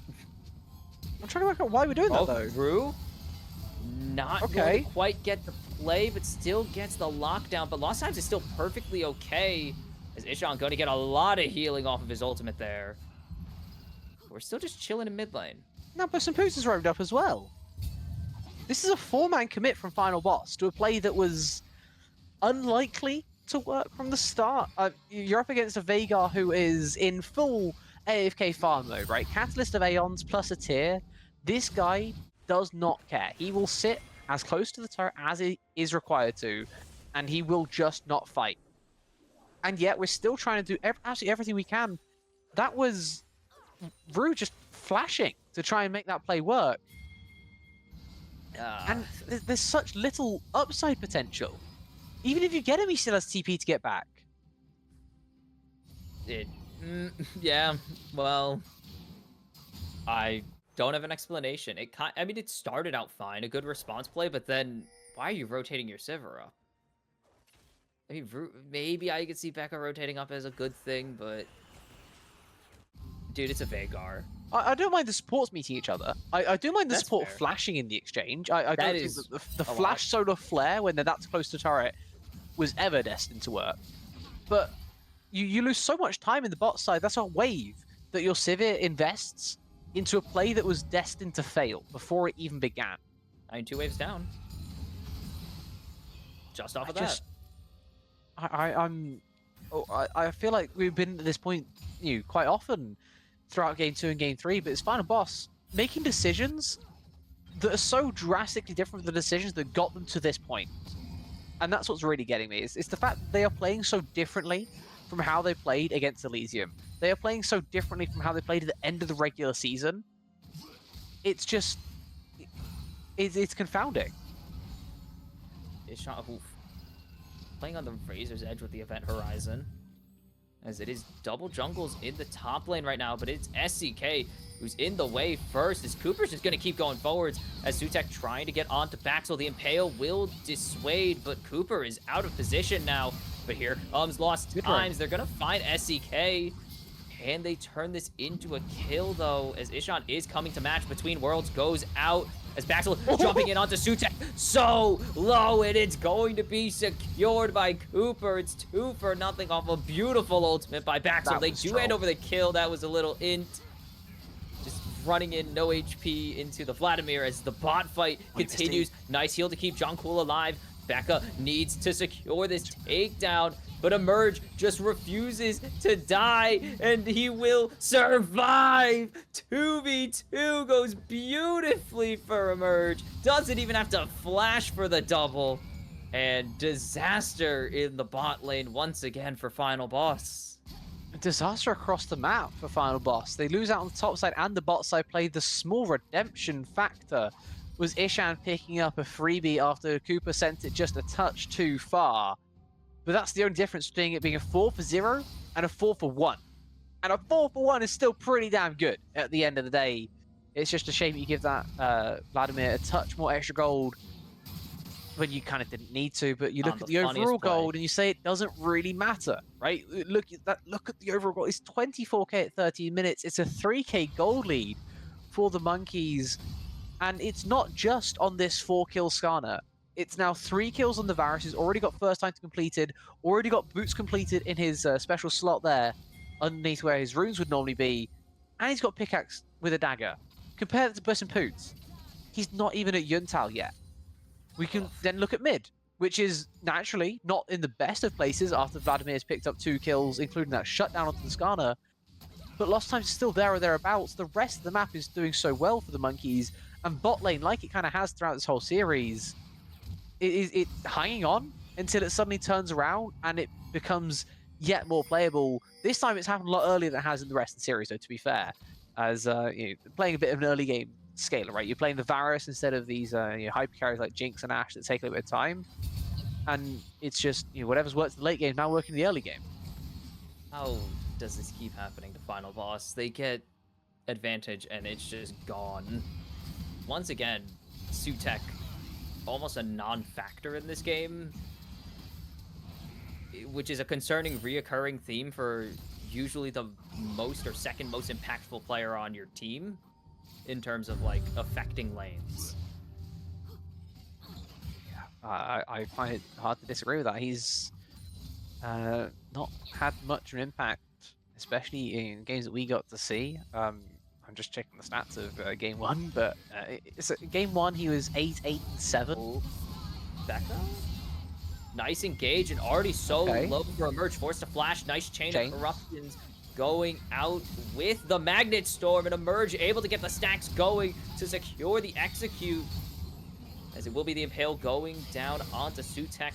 Emerge is still not being touched on the back end of this fight and is just waiting for the opportunity. Once the Civic goes down, they have no gap close, right? They have no extra move speed. They have no range either with the Gwen and the Leona. As soon as that kill goes down, Emerge burns the flash to win out in the 2v2. There's just nothing for Final Boss. They keep trying to make things work through bot lane, but it's already done, right? You're in the phase of the game now with Sivir where, okay, the early game didn't go great. Absolutely fine. I'm going to farm every single minion for the next 10 minutes. I'm going to get 10 CS per minute. I'm going to get the freest pushes out. I'm just going to play passive. I'm going to catch everything where I need to catch it to be safe. And yet instead, because you have the engaged support, you're feeling pressure to keep on trying to make these plays happen. The other team has engaged support as well. When you have engaged support against engaged support, you can just sit back and use your engaged a bit more of a peel support instead. But they keep trying to make these plays happen, and it keeps blowing up in their face. Final boss fighting themselves into yet more of a disadvantage. It's the opposite of what we wanted to see in game 2, right? We wanted to see them take some fights, take some risk because they had to. This time round, they're taking unnecessary risk in fights that are so much more difficult than they could otherwise be, and it's having another adverse effect, this time with a bit more obvious and fast-paced consequences. And you put it the best way you could, or you put it the best way it could be said. They have a scaling comp, and they are trying to skirmish. It don't make no sense. That's very backwards. Why are we not doing deal this in game 2? You had a skirmish comp, yeah, exactly, skirmish comp in game 2, but you didn't take any fights ever. They didn't try to find any uneven numbered advantages or anything. They weren't even now they're just- cross-mapping. They're just throwing hands like in even fights, which is usually not what you want to do with comps that take time to get online. I have do to what ask you you a want. question. Who would you rather have at one item? Everyone is Blade of the Ruin King. Varus or Sivir? So if both are building Bork, I'm still taking Varus. If it's Varus and uncharged Yuntels, I'm still taking Varus. Right. Now that it's 2 items versus 1, I don't even know how much you can walk up to this mid-wave anymore as Burst and Boots. Because I feel like, maybe with Sutek in the area, you can have a go. John missing the jump over the wall will have to give his life there. Uh-oh. John, that flash sucked. Anyways, Cooper coming in now with Baxel. Double Impale comes through. But the damage not Ishan quite low. there is Ishan doing a good job zoning and is going to secure the kill with the Storm Surge, actually. Big shutdown going as a flash forward with the W will secure the double kill for Ishan, and they found a fight as Cooper is just going. He's still alive, secures another kill for himself, is going to actually get another... Oh, just Oh, no, arriving. Mr. His Blizzard Boots has to flash out because Lost Times is there with the tower. A bit of an overcommit at the end, but they get a nice amount of gold into the Vladimir's pocket now. Yeah, and that's a much better engagement, right? You have the numbers advantage, you massively overstack in the lane, and you bait the enemy forward on top of everything else, right? It's not just having the numbers there, it's also making them think that they can turn the fight around, even after the rel goes down in suboptimal circumstances. Missing the crashing over the wall, not quite getting the flash out to safety. Monkeys still think they can make that fight happen, and maybe if it was a 4v4 that the rel then died made it 4v3 in, it's possible. But the fact that all 5 are there for final boss means that it's just not possible at all, especially when Lost Times is so lit up from the bot side. A much better engagement found there by final boss, and a good punish on the Monkeys, who are starting to get a little bit too confident. You bring them back down to earth somewhat. Now you have to capitalize. Now you have to do it again almost. Yeah, Drake in 10, so everyone's up. Sums are not quite up. Actually, Emerge still has double sums available. But every ultimate's available. This is going to just be a full-scale team fight, starting with the Rift Herald in mid lane to draw some prio, get the tower down, actually. Oh, no, not gonna. I forget how much less damage it does. Baxel splitting, though. Like, this isn't even an attempt at the Drake just yet. Baxel has teleport Monkeys. then. As it's going to be 4v5. Nice crackdown Impale combo, but the damage isn't there to follow it up. But Cooper is more than enough on his own, it feels like, as Baxel finally teleports in. Ishan trying to make the difference. Nice 2-man ulti, but is getting locked down. Baxel gonna kill with the Between Worlds proc as Cooper zoning 3 still, healing so much from the... I'm assuming he has Grasp with how much he was healing. I don't know. That was just a really awkward fight all the way around. And the difference this time is how late Baxel is to the play, right? We pointed out in the top lane before, he does have TP. He did use the TP to get in towards mid. But it's after the play has already happened, right? We've already got Magnet Storm into a humongous Impale, but it occurs in the 4v5, and it's so much less impactful for it. And now Baxel trying to eventually get rid of that mid lane tier 1. Looks like he'll be able to do it, but it comes at the cost of that Drake, because Cooper was left on the front line effectively by himself. and that is just junglers traded for bot lane. As such, Final Boss able to take the objective that was there, and they walk away with now one of the Infernal Drakes to their name. But Monkeys are now returning to them for some potential questions they have to answer, because it's such an insane engage. It's such a beautiful play with the Rel and with the Skarner, but we're just not there as a team.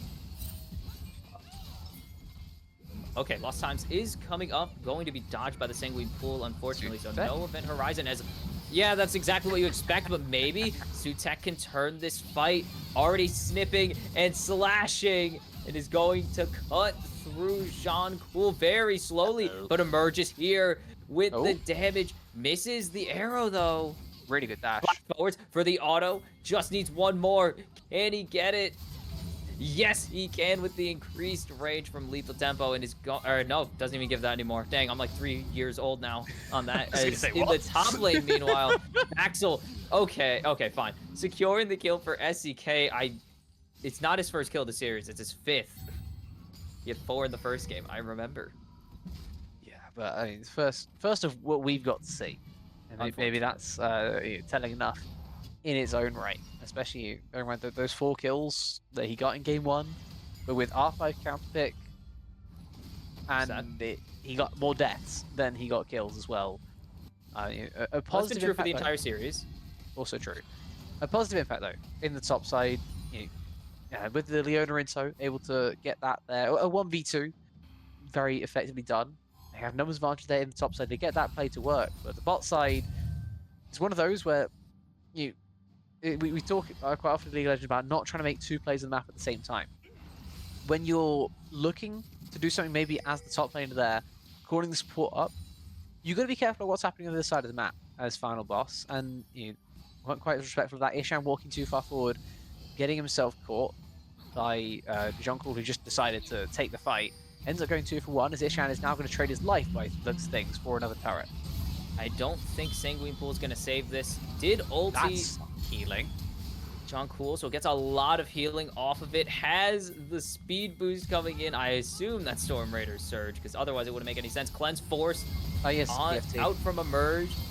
Has now 2-man Impale once again. A lot of damage coming out from this Varus, but it's not going to be enough. Teleport in from SEK as... Whoa, Buss and Poots feeling himself because the Tom Kench was around, it seems. Yeah, he got gobbled, and that was a really nice timer there from SEK. Just he saw the Veigar throwing the ultimate forward, and was like, nah, not happening. Nope, you're not killing my ADC today. Very safe in the way that it was done. I feel like Buss and Poots probably 1,000 HP at that point, could have survived it, but no reason to risk it. May as well tank that while being safe inside the Time Catch mouth. And as such, it will be the free escape for Buss and Poots this time. I think what happened down the bot lane is that... Hold on. John Cole finding a play. Emerge has no cleanse. I think Becca went a little too far by accident there, but they're turning the fight now as it's just Cooper staying that far forwards, but Becca getting low. Lost Times rotating up as Sutek going out of the tower, but there's the Primordial Burst, finding one, and it's going to be a second one coming through for the AP champions on both sides. And another 2 for 2. Big plays, jungle and support going down, meaning that lack of vision now going to be set up around this dragon. No potential plays made on the Baron before it either. A lot of focus will be now onto this Salt Point Drake for Final Boss.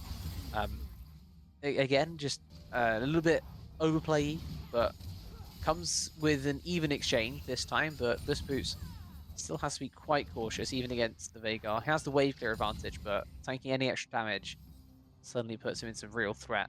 Cooldown not quite low enough just yet for Lost Times to really take advantage, but come level 16, he'll be at that point, and suddenly it will be danger to all who stick around a Veigar for a couple of seconds too long.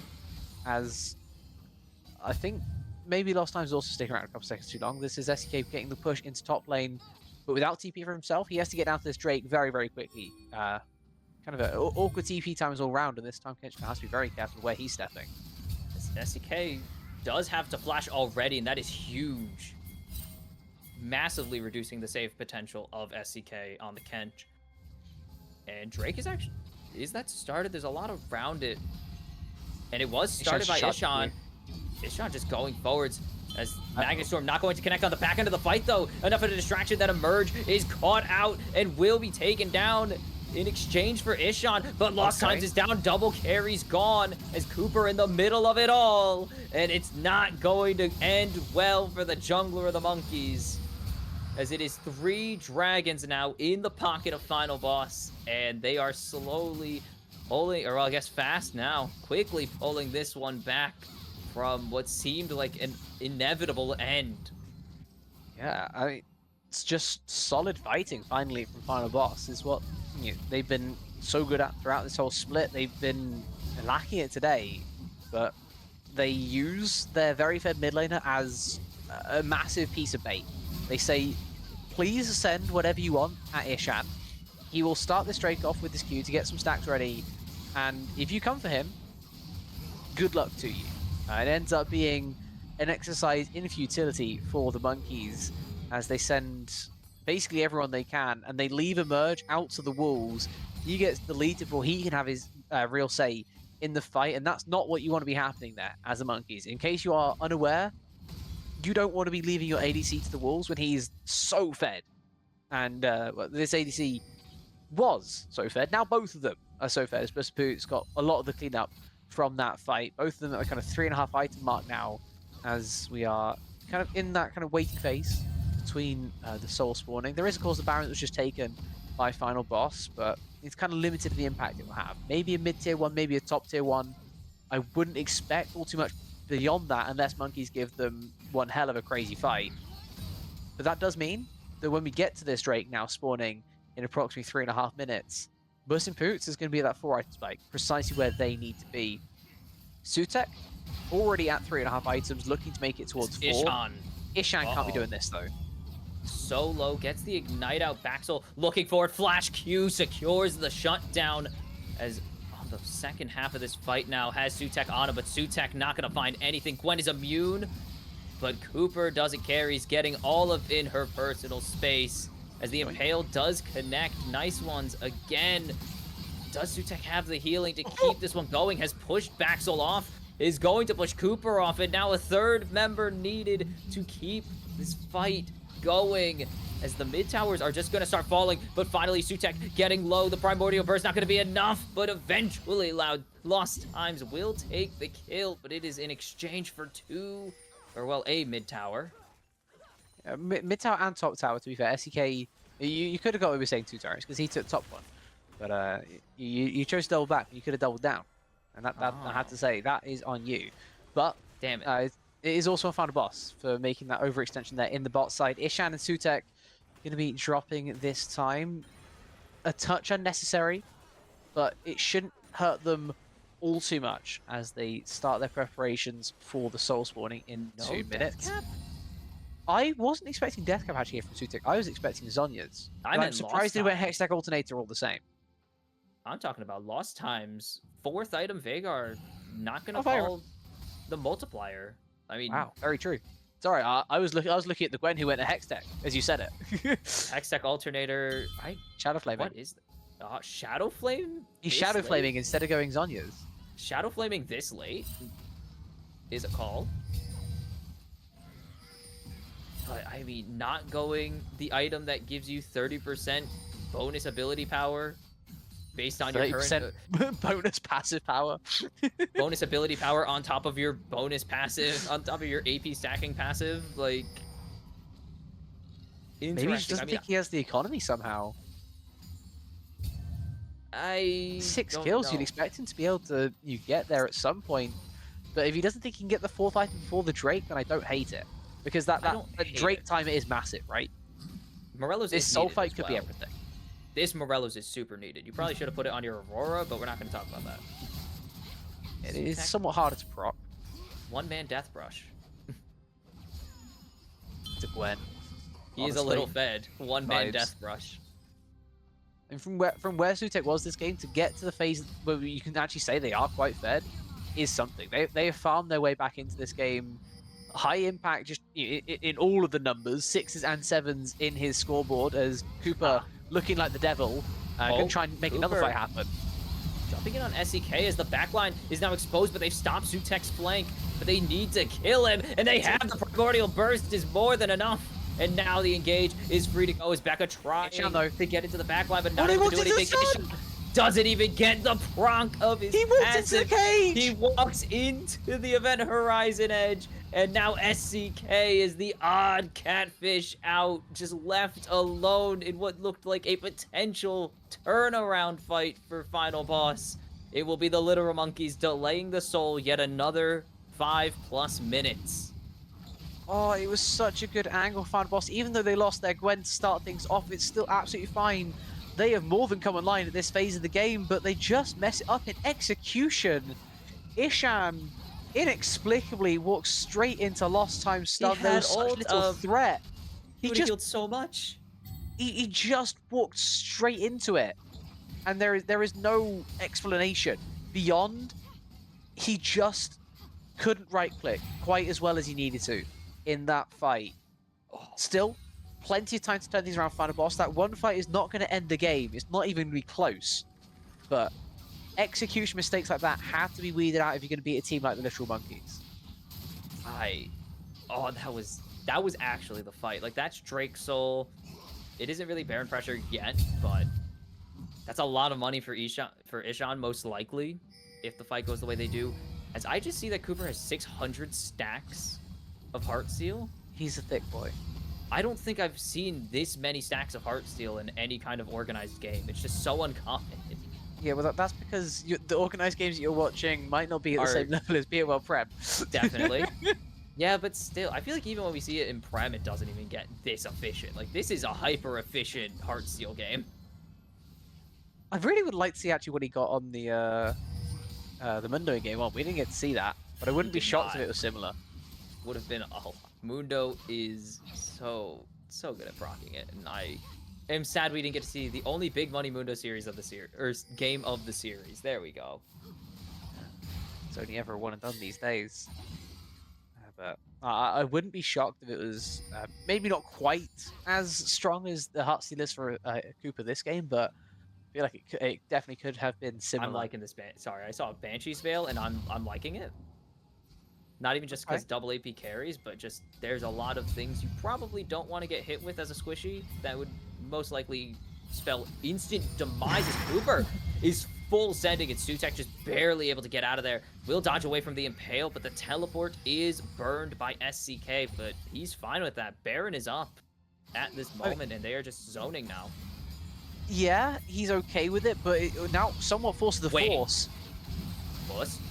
Already down to half HP, is burning with the Leandries. Will be able to survive it as the engage is not quite there for Final Boss, and their main damage dealer, their secondary damage dealer is now gone, as it will be a trade of the junglers, but it's going to be a merge picking up the extra kills. SCK, I don't think you can teleport out of this one, but they will let you run as Sutek is the focus. Baxel looking to hunt him down. Can Sutek stall? Yes, How much can Sutek stall? They got him. Flash E from Lost Times is picture perfect on the cage as he was running.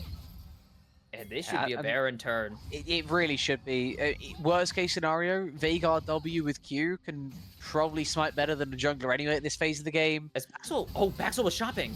Yeah, that was a little bit awkward. Didn't get overly punished, just gonna have his base cancelled. SEK though in the area, this is risky. Oh, this is dangerous. They didn't start the Baron fast enough, but Emerge is healing so much. Primordial Burst is going to secure it. John Cool will drop, but it doesn't even matter. The trade of tanks means the carries are fine, and they just get to reset now. It's not a Baron angle, but these buys are about to be gigantic. They just press base and they come back out again, right? Sutek, bear in mind, they have no flash. Their only way into the pit from the red side of the rift is dashing over the wall. Just takes a couple of wards. I feel like you go for it still. Then you go for it. They definitely could. There's not a lot of damage to get through Baron at the moment for the side of Final Boss. They would have to either win the 5v3 or just get a steal with the smite. As that was a Rabadon's Needlessly Large Rod and Jock Shows picked up on the side of Literal Monkeys right there. And The, so the this is not Jak'Tros only plus the Negatron Cloak probably being the largest of those purchases, as the Baron, yes, it was there a second ago. it was. It didn't Not last very anymore long. though. That was insanely fast. This is a scary situation as Dragon on a not so great timer for final boss. They have pretty much no time to push out any waves. They have to now walk into a baroned up literal monkeys to get any kind of vision. This Question. could be it. Do you give? I mean, you could. That's the thing. You have 3 dragons already. You've only given over 2. I think you give. You should give this to give yourself another Okay. chance, but they're gonna send Becca finding Maybe it works anyway. Zenith Blade into the back. Oh, no! it doesn't. Ishan caught, compromised, and down. Sutek going to be able to grab on. one in the mid tower. Will the fall cake. double. Horizon is huge. Gets the cleanse out of Buss. Oh my god! That is so much damage. You cannot walk into a Veigar W anymore. My goodness. Could we get a check on his AP once we get a moment? As literal monkeys are blowing them up. That is a literal 1k AP dark matter. And this is pre Rabadon. He's gonna be at 1.5. He's gonna be at Rabadon's pretty damn soon. Like that's the Yes. scary part. Ends They up could've being just just gave. a 1-for-1. Could have just gave, unless they think they have the back end of the fight, as they're going to jump in onto Emerge, but Sutek can't get into the backline, but John Cool's too far forwards, and they've devoured the carry, and Emerge is down. It's a double kill, Lost a his head too. shutdown plus, as Lost Times will be shortly following. Versus on the other side. Yeah, Buss is here. You only get the GA down. It's 3-0 post Dragon, and this could be the They end. moment. They can end. It's just, can you... You don't have the Baroned up wave, so can you prevent Baxel from clearing these waves? As Cooper Baxel's gonna isn't be gonna there. able He to has run Baron away. himself. Baxel, ooh, nice impale between worlds. Oh my Finds 2. God. Baxel's gone a little bit too deep. Gets out just before it's too late. Becca will the fall tower to the tower. The sniper tower right now is doing so much. Buss What a spell boots shield. with a nice spell shield. Wow. It's just gonna keep him alive. That would have killed. Yeah, that would have destroyed him. Like, there's not even a question. That would have been 12 stack Medjais plus yeah. 4 AP items. Like 4 that of would the have been highest that would have giving been AP goodbye items. Sivir. It's That gone. would have been sayonara. See you next time. Especially already got that GA popped as well, right? This is a dangerous phase of the game for Buss and Poots. Luckily for him, nothing going to be happening on the map for another 3 minutes. Should be able to get that GA back up before the Soul versus Soul fight, before even a Baron will be spawning. That a 5-minute timer on the GA. It's maybe a little bit late for the Baron, to be fair. It's kind of close in both directions on that one. He needs to farm that Bloodthirster ASAP, honestly. That's maybe the difference in this game. If he can get the Bloodthirster to just keep him alive until the Guardian Angel's back, that might just be enough. But we are talking the thinnest margin right now. As you can see from the gold lead, this game will be defined by the thinnest of margins.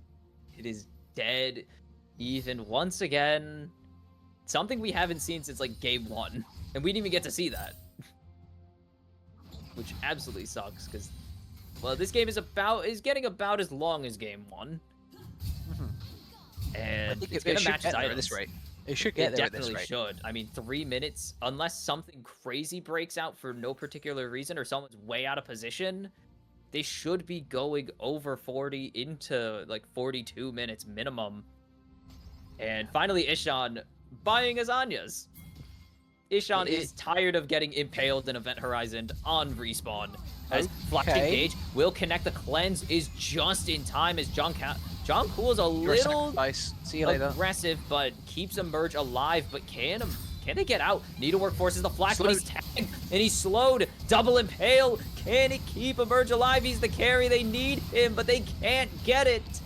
And it's going to be 2 down already. Make it 3 for the side of the literal monkeys. And this is what final boss we're waiting for. Right when I said, unless anyone overextends, Emerge.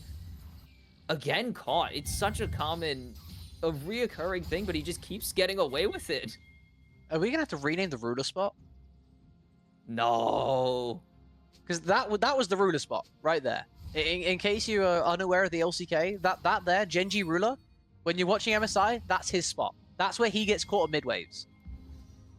just way too far. Even as tanky as he is, with Jack Shows and Witsent before that play, picking up the Kainic Rooken on that death, he can't be standing that far forward. And his support goes in to die for him, but it still doesn't even work out in the end. Has to burn Cleanse from the initial engage from Becca, tries to flash away at the tail end, but caught out by the slow from the needlework. Sutek is able to finish him off as well. And now that's Avaris, without double sums, without either of his summoner spells, for the both Soul on double / Baron objective. fight. Yeah, Mhm. double objective fight. The winner, if there is a team fight over the soul, the winner save a like 1-0 fight win just gets the Baron. I think the winner might get the end. Honestly, it's not much of a difference at this point. I feel like with how long these death timers are, we're kind of that one team fight territory where it's nearly anywhere on the rift, and it will be one fight and done. But still, mid pro has to be contested. Looks like Monkey's setting up for this bot side, not even thinking about the early Baron. Other possibilities, they could just go for an exchange. That solar flare already Ishan. down. Ishan flashing Oh, into no. the crash down, barely getting to Zanya's out. His Baxel on the back end is not having quite a fun Hold on, he got time. gobbled. Ishan, He's alive. He's gonna be alive. He got out of there with the Devour emerge, hit by the depths. Oh no, the Kench gets into the back line. It's on lost times to save this game with Baxel, but Baxel is currently 1v1ing Becca. And this is the true last damage carry. Dodges the Zenith Blade. Will secure this kill. I think maybe. No. Eclipse. Just goes off. Eclipse is a fair spell. Wait. Oh, it hit Ishan. No, Ishan, no. Hits through. That only makes you untargetable. As Becca trying to stall Baxel. Will What is succeed and this? survive. Are you kidding? There's pings on the ends. They say, screw the dragon. We gotta end this game now. We can't let him respawn. What is that support champion? How do they gain health from that exchange? They sacrificed their mid laner in front of them. They tanked the E to the face. They tanked the Q to the face. Doesn't matter what comes their way. They gain HP. Becca just kidding? tanks absolutely everything. They can't end. But they don't think they have the time. Emerge has can't. just respawned. Lost time's up in 5 seconds. Cooper's already there. And they didn't even get the Drake. Sutek has respawned, but it's the same time as Cooper. There's They no can't guarantee beat- on this one. We're back to where we started. We're just back And to Max the on beginning. Jonkel being dead should be enough. They have the positioning advantage. This should be the soul already gone. Are you just gonna try? Yep, they're not even gonna contest. Can they get Baron in time? That's the Leona has question to now. base. How fast can monkeys SCK's do TP. Baron? It's pretty damn quick with Varus at this Yeah. phase. The Veigar where he is, by the way, But it's not hitting that fast rabbit enough. on Spike as well. But it's not. They have to They don't back even go off. for the commit. They can't afford to. As SCK on the top no. end. You see him going into top. Cooper steals the Baron! But is it enough? He gives his life for this. There's no summoners quite yet for Emerge. They need to keep him alive for as long as humanly possible. But he's gonna spit him into the team. John Cool's just sacrificing his ADC. But he can't get out. He's wrapped around. He's running as fast as his Iron Horse will take him. But SCK with the double kill. And the Baron is slowly being removed as Lost Times is being dove in between the towers by Puss and Poots. And somehow, Final Boss have worked themselves into an unlosable situation. He said the words. He ulted. He ulted. I'm inclined to agree, but that is the ultimate being pressed, and the issue is that Baxel cleared out the mid wave when there was no response for Final Boss, right? They were worried about the top side of the fight. Baxel has delayed this for quite a long time. You see the wave barely making it kind of where the old tier 2 Cooper's used to back. be. They're pushing it, but it's against Baron minions. It's not doing a great job there. Cooper, as you say, is back. Emerge is there in 5. This is almost a risky end. This is a dangerous end, but they're just gonna try and blitz it. God. 3 hit by the Impale. The damage he is not missed. there. Emerge not connecting with anything. He's gonna drop, but look how much damage Baxel is doing. But is it gonna be enough? The answer might be yes. No! The base is exposed, and we're going to game 4. Wow, what an end! Final boss. They don't That's want what to it make takes. things easy for That's what it themselves. takes. 110k damage on Bus Input Sivir. Heroic performance on the hyper carry that he has deserved. Just doing whatever was required of him. As I mean, the 3 carry comp of monkeys just could not stand up to Bus Inputs. That they focused so much on killing Ishan that the Sivir was ended up just being untouched. 6 items of pure ADC, and that ends up being the deciding factor. Just look at that gold, look at that damage. Oh, And yet they're still focusing on Ishan. ID was strong, but eventually you just have to give it to Sivir. No one, you should always be respecting 4-item Sivir. She is just one of the most dangerous champs ever. Now 6-item Sivir, I don't even know what level of priority that is. Like, that's beyond what we know as priority, because this has literally not existed until this year. And it's so deadly. It's so deadly. It just has infinite prio. You cannot let 6-item Sivir exist for longer than 3 seconds in a team fight, because she will just wipe your entire team. Or at least chunk them so much with bouncing blades that it does not matter. Yeah, and even with even if Bus and Boots had gone down, right? Is the follow up is so simple. As you say, after those bouncing blades, it's Sutek that can clean up very easily on the Gwen. Ishan, just the tiniest little bit of AoE damage would do precisely that. It's such a difficult team fight to navigate when the game gets as late as it does there for the monkeys. But as we said, they kind of let it get that late, right? The game goes deep because you let it go deep. If you don't want to be taking these 45-minute games against the 6-item Sivir, then you got to have more focus on the early Drakes. You cannot let yourself go down 3 Drakes to 1 when you're still trying to play for a soul win condition. If you don't care about the soul, let them take it, get Barons, get gold, and then maybe flip an Elder. I think that may have been a more successful route to a game. If you flip an Elder at 35, then you're not worried about this kind of insanely strong Sivir, even up against the Infernal Soul, which, by the way, you were up against anyway at the end. The monkeys just could not stand up to it. And Bus and Boots, with a heroic performance, sends us to yet one more game. Yeah, if you said after game 2 that this was going 4, at least, I would have called you crazy, because Final Boss did not seem interested at all at the end of game number 2. For most of game number 2, honestly. And yet here we are, with maybe the start of a reverse sweep, pushing them through the rest of this series. The Literal Monkeys let one slip, but they just need one more to finish the job. So will Final Boss extend it, or will the Literal Monkeys end it? We will see you for the draft of game number 4. Don't go anywhere.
And it's time for game number 4, the game we didn't think would be happening, and no, it is not an error. The literal monkeys are finally on the red side.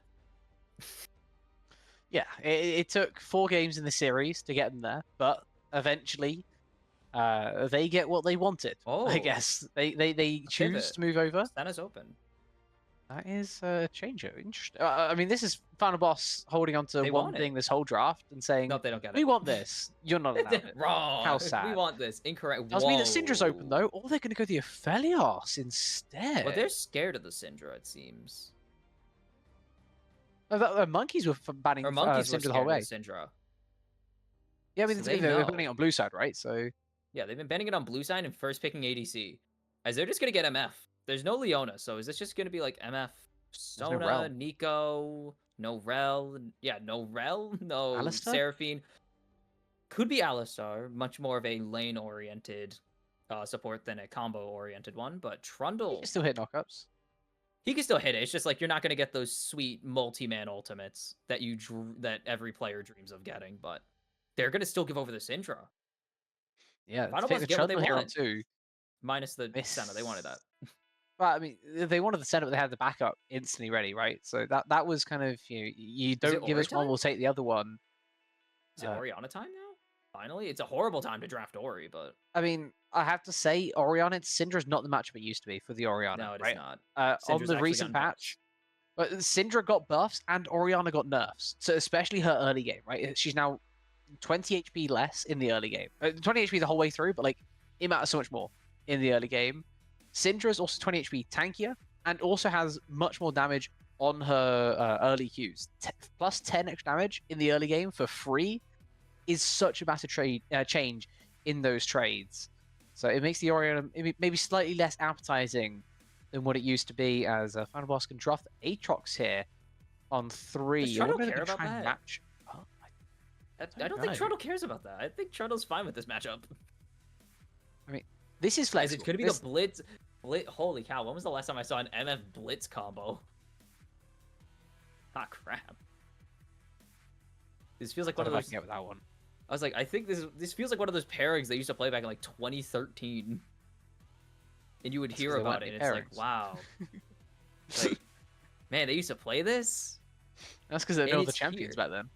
Yeah, there was no other hook champion. There wasn't a Thresh or a Nautilus. It was like, you got Blitzcrank and Blitzcrank. Wow. A decision, all the same, by Monkeys.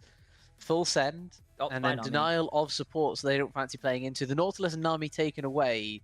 Final Boss trying to protect the Syndra as much as possible. They love this Cassio on second rotation the whole way through this series. Seems that they've been quite scared of it, but Monkeys not wanting to pull the trigger all too early on their own mid picks the whole way through. Oh, With the Trundle, it's so difficult. What do you even want to pair with the Trundle these days? I don't even Ari? know. I guess Ari's finally open. Like, after 3 games of not being available, they decided the Annie was more important to lock down, and the Kitsune is free to roam free. I'm trying to find out how... I mean, it's not the worst. It's gonna be the matchup. Ori. Okay. They don't really have a delivery system, unless this is for some reason Trundle top lane, which it should not be. Blind Trundle top kind of is terrible. Yeah. I mean, it might not end up being like super blind, right? Because Final Boss gonna have to. They pick do have air. the flex, yeah. They do have the flex option, so they could get a favorable matchup. I'm actually very interested to see what happens in the flex in terms of Final Boss as well, right? Because this Aatrox has been very flexible for them. Whenever Sutek and SEK have been playing, they both like playing the Aatrox.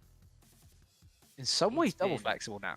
It's been 2 years since I've thought about this champion. We saw it recently somewhere. I saw it recently somewhere in BOL. I'm going to see if I can find out where. You carry on. I feel like I saw this recently. I feel like no one's played this champion as of recent. Everything that was great about him has just been like, oh, cool. There's other junglers now. Pre and post rework. I'm trying to work out if this was a Sunday stream from BOL Pro or if this was elsewhere in BOL. I mean, I don't know Trundle matchup into either of these. I think Trundle matchup into Aatrox isn't bad, but that's me going off of like estimation. I don't know what the Udyr matchup is. It will be Topside. And Bessa to just cover both. I don't care. Trundle's jungle. Yeah, I mean, this is the want to be like whatever matchup you throw my way. Yeah, I will deal with it type of champion. I have right? Bessa does not care. In terms of CC for Monkeys, I am a little bit skeptical because Ambessa is not the engage tool that it once was, right? It's no longer you point it and they have to flash or they get hit. Now it's like dodgeable, right? Now it's walk outable, if we're going to go with that as a word.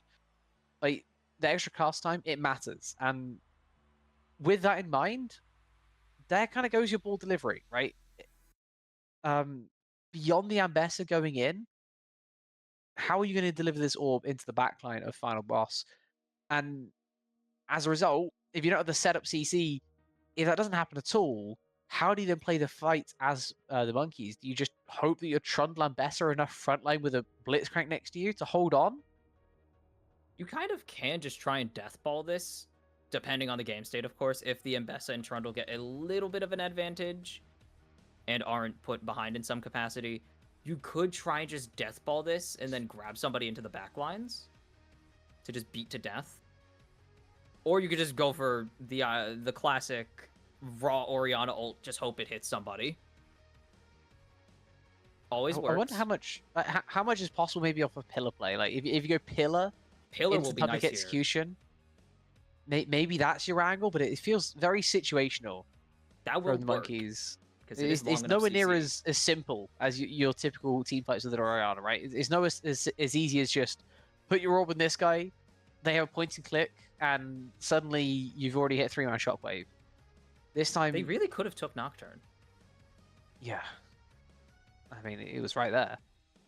It's just been uncontested. No one wants him. And now no one will really want him. I guess he's still strong enough to just fly at people and kill them, but that is a Game 5 issue if that comes around, if nothing else. Yeah, this is another interesting draft, I think, from both sides. Vastly different from kind of game one, where we had clear winners coming out of things. It's going to be once more down to just how the players are able to execute on what their own competitions want to do. Final boss, it's all about the scaling, and to a certain extent, it's also going to be about these side lanes, right? It's going to be about how well the Syndra is able to play against the Orianna in that isolated matchup.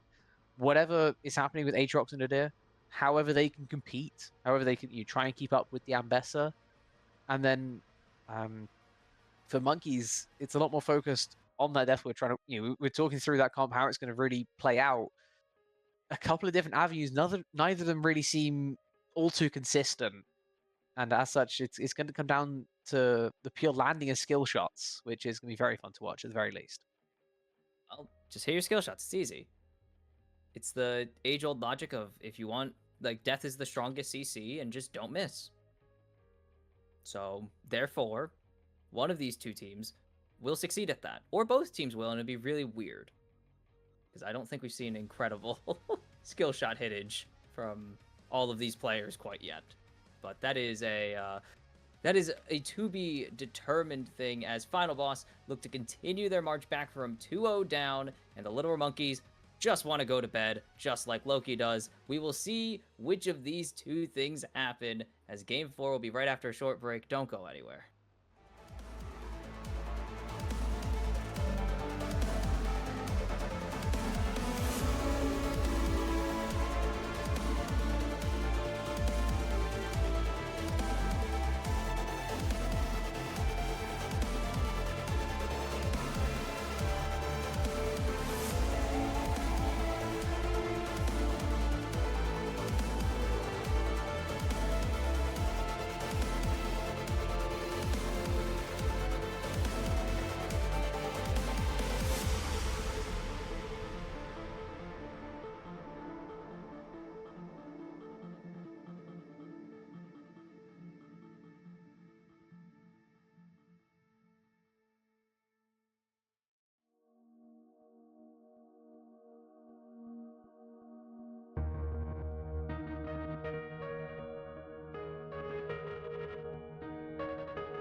the follow, we have felt it all come crashing down from far above. Stars are rising, countless worlds colliding, only one will take it all.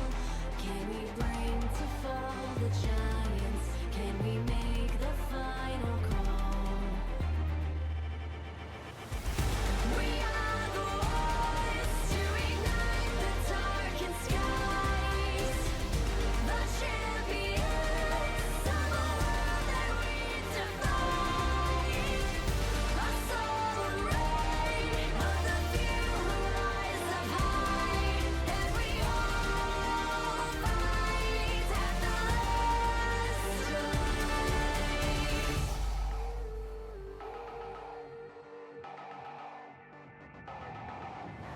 Hearing voices from afar, join the madness when the curtain falls. Risk it all, hold nothing back. Seize the day, we must attack. Stars are rising, countless worlds colliding. Only one will take it all. Can we bring to fall the giants? Can we make the final call? We are the ones to ignite the darkened skies, the champions of a world that we defy.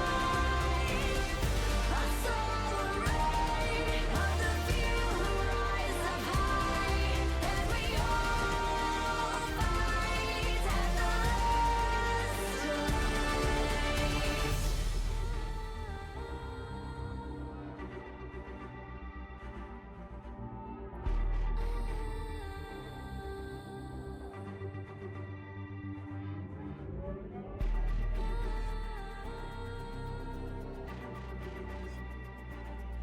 Can we bring to fall the giants?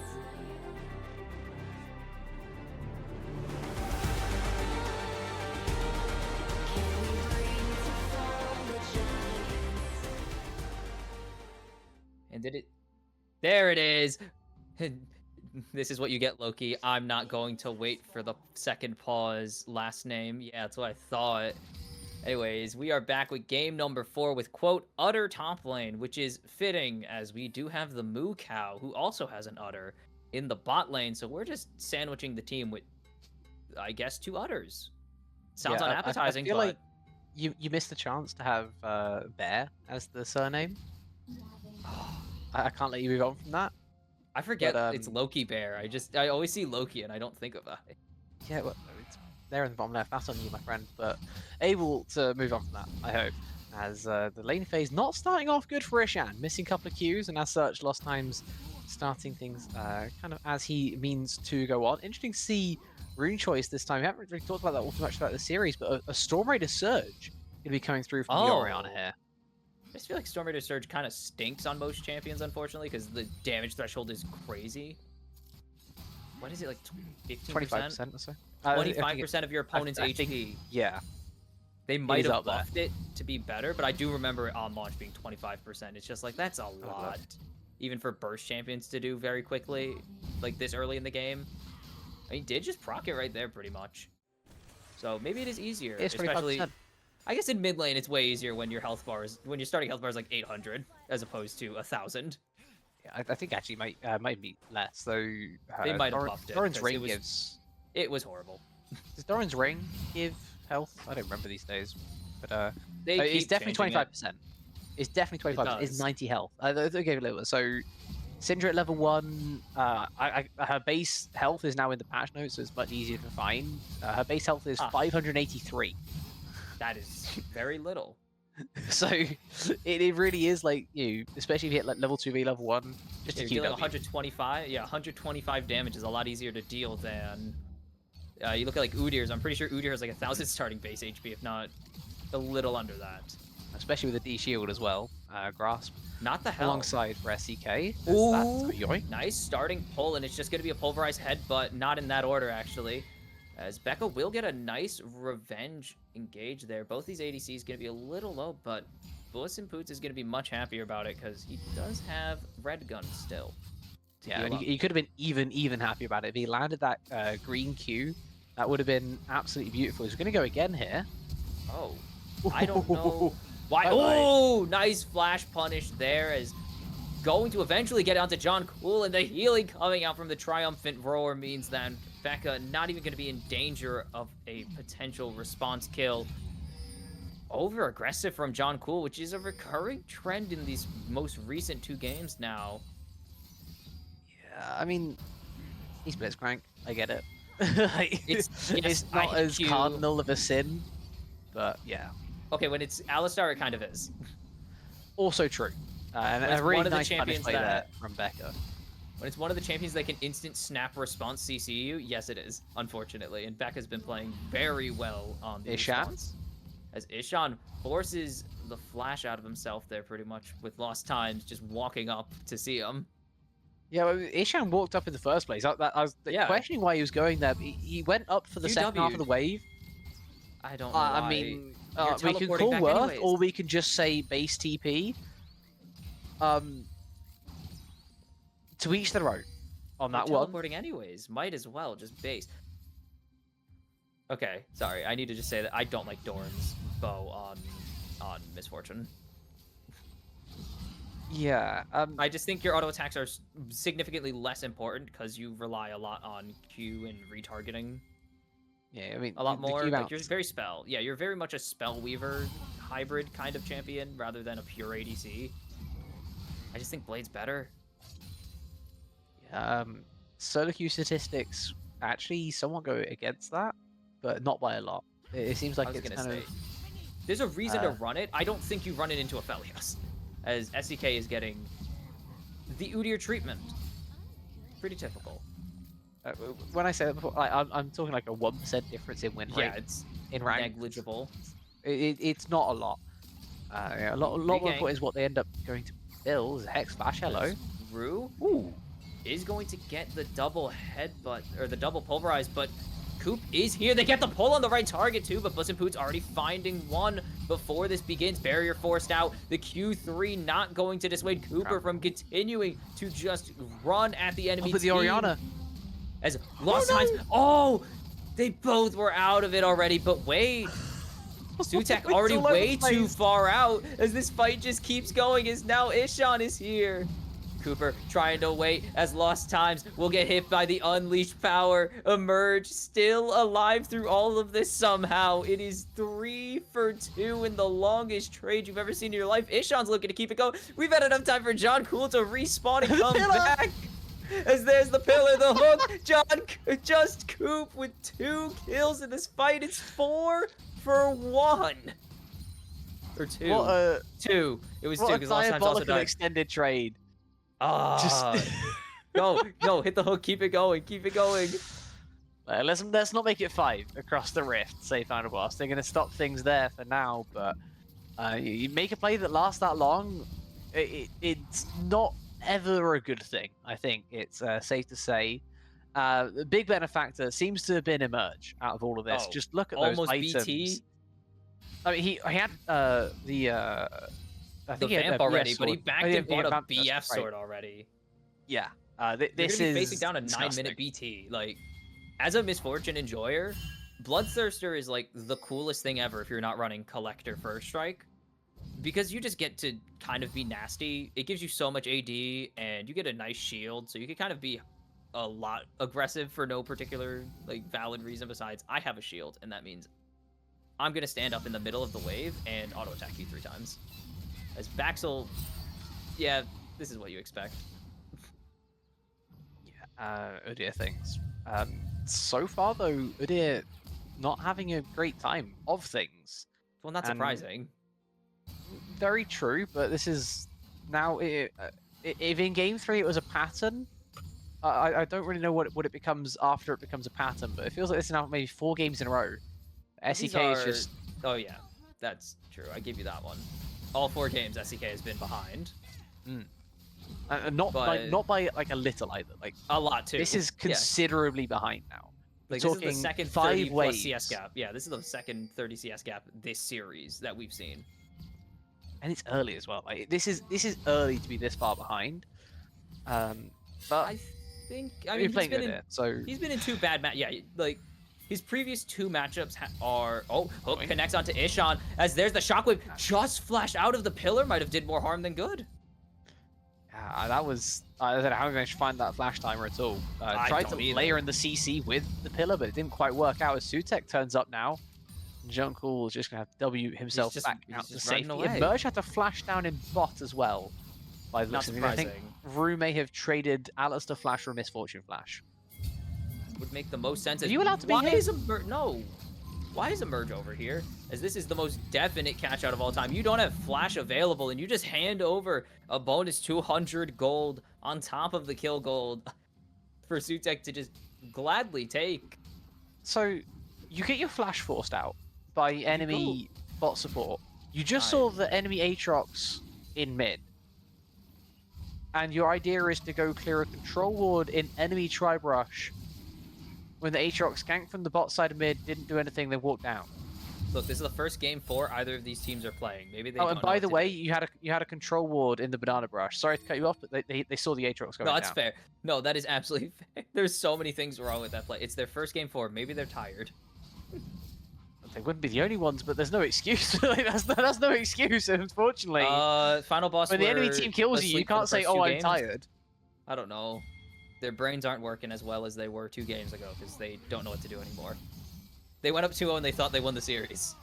Yeah, well, unfortunately, not to be. I mean, they're still playing on the red. They should know better somewhat. It's just an unexplainable mistake there from Emerge, which could have some quite dire repercussions come later on. That is, as you said, a lot of gold is suddenly injected into Sutek, and it's also now a lot of gold that Emerge missed out on, right? When we were looking earlier at those 2 kills that he had, we were talking about him being at the Bloodthirster really early on in the game, the kind of 9-minute, 10-minute Bloodthirster. Well, he's now not at that spike. And yeah, Sutek has already hit his Sundered Sky. Ishan's also got his own item in mid, the Blackfire Torch, because of the farm that he's got as well as that kill. Now the Misfortune is actually not ahead of the curve. Yeah, that's what happens when you don't CS and just kind of die out of nowhere. Is this gank? Yoink. Oh, that's a bad yoink right there, but maybe they can turn it. They will. Cooper has so much damage, plus the Subjugate. He's going to have more than enough to put Puss in Boots back in the fountain. And this actually should be like around Bloodthirster timer, as they will get a good amount of turrets or good amount of plates since you are Trundle. Yeah, I think get the second plate. Don't hit this wave, and then run away. Sutek's there though. It's bait. It's a bait. It's not a good one because it's Mbessa. I get Ishan. Oh, as there's the shockwave connecting this time, and oh, I thought Chadcool stole that with the empowered fist. I thought he power fisted the Syndra into oblivion, but nope. Lost Times will be able to get that kill and get the gold advantage back in his favor in mid lane. That's a crazy kill to be able to find as well. Bear in mind that the Orianna hadn't taken their base. How? Like, that's Lost Chapter plus Sork Shoes up against Blackfire Torch. I don't exactly blame Ishan for not being ready for that play to be made. That's true. Because Lost Times is just down so much in terms of gold spent. But when the enemy support turns up, it doesn't really matter. The CC's there and suddenly you're dead. This is the second time that John Cool has just ran up bot river and done that exact play. Like, maybe you should start to expect it. yeah, that's what I was saying. I was like, you kind of know John Cool's gonna do some crazy roam once. You kind of should assume that if the Blitzcrank is missing and there's no objectives up, where is he going? Like, come on. On a slightly different note, I'm still looking at this items in top lane. Because everyone else is there or thereabouts with their first item spikes, right? We are... Eclipse first item is Baxel. Jungle's got theirs. Mid lane's pretty close. Lost Time's choosing to go with the upgraded boots instead. SCK, I think, is trying to build 3 items at once. He's got himself a tier. He's starting to build Leandries, and he's also got the beginnings of plated steel caps. And he's also behind. I'll be looking at a minute 20 first item. Like, should not be yard sailing at this point of the game. Also, you could probably just forego boots for a little bit. Come on. Or rush them. Like, one or the other. Either rush them or don't. Like, rush them or save them, because there's no need to yard sale this hard this early into the game that you're already massively behind in. I mean, the Like, only the reason you would is if you jungles need anti-heal, right? Yeah, I mean, you would rush Bramble You if don't. anything else. Yeah, but like you don't need anti-heal in this matchup. You actually don't. Why? This is so many things. This is really confusing. Everyone else hit the like massive spikes already. Like misfortune on a spike on one item is just disgusting. Aphelios, maybe one item isn't quite enough, but the rest of the Rift is really come online. I'm sure he is in isolation, but Ambessa on one item is also kind of filthy, right? The Eclipse does She gets so the much. shield. Yeah, look at Look the at that. shielding she can generate with just auto W. She didn't even take damage from that trade. She had so much HP. That was a nice flash there, but it's definitely not enough. You needed to pull Sutek away from you with the shockwave. And lost times. Ooh, that one hurt. Yeah, using the flash as well, right as soon as they saw the gank coming, but it comes to nothing in the end as Cooper is standing in wait. That was a subjugate. He pressed pillared R. himself off by accident. He definitely pressed R. He meant to go Don't know why. forwards. He W'd. He R'd. He meant to go in, and then he pillared on top of himself. As no, you can't go for a merge. You just can't be doing that. We'll be able to get out. I don't think Coop needs the subjugate for this, but But it does would be need- nice if he had it. Also needs a lot more than just himself, unfortunately, to make this play happen. As he gets pulled back by the infernal chains. Yoink. Nice hook into the tower, but no follow-up with the power fist means nothing really comes of that. It's a huge gold swing once again going into the pocket of Sutek. Another shutdown going to him. You would like, from a Final Boss point of view, for some of this gold to be going to your Aphelios, as they're actually going to try and make a play out of this with Baxel being so strong. Hold on. They can. Baxel is massively ahead as a nice bullet time comes out, but it's not quite hitting enough. It's going to be a trade 2-for-1 so far. Baxel. The Oriana got destroyed. Super fed. Wait, that hits out to the wrong target. As, yeah, the 1v1 in mid, I guess it was a 2v1, does not work out at all. Baxel not able to make a difference when he's the only damage threat, meaning that everyone's targeting him. John Cool flashes away, and actually everyone will get out just barely. But that is a huge invest for a lost fight on the side of the Little Monkeys. Yeah, it's a massive misallocation of resources, unfortunately. They end up losing the overall play. Lost times and Emerge both dying for just Puss and Poots in return. And they also miss out on the Drake as well. They had quite the nice advantage in the early phase of the game with the CS through top. And the kill score being pretty even. And some, before this, before the recent couple of plays in their favor. Now, they're barely hanging on to this gold lead, and Becca is not going to let Emerge out easily. Oh, Emerge just continuing to be probably too far forwards. And needing to get bailed out again by John Cool, as their topside pressure at least does mean they get the Rift Herald.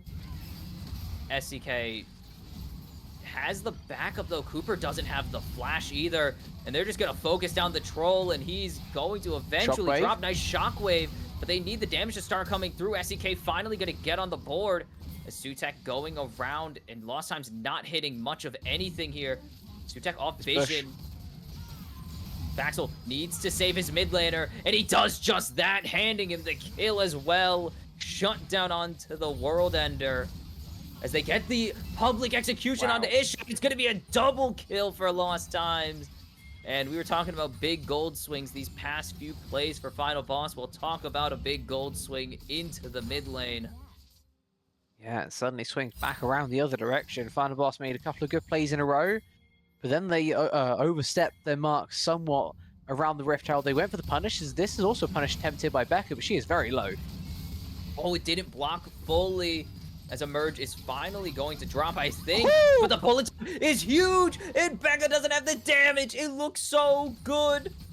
But somehow Emerge, with the barrier, is just able to survive that engage. John Cool is pulling so much weight on this Blitzcrank, actually, in this lane. Yeah, a massive pickup in this lane, as you say. Like, it was a risky pick in the draft, but they make it work. and when the risky pick pays off, you get the plaudits afterwards. John Cool doing a really good job in this game to make that pick that not everyone would have had the balls to go for. He is making it do things that only he can do, apparently. Emerge, the benefactor, to say the least, right now. Already at 2 items, kind of back ahead of the curve from where he was falling behind a touch. Now at that massive 2-item spike.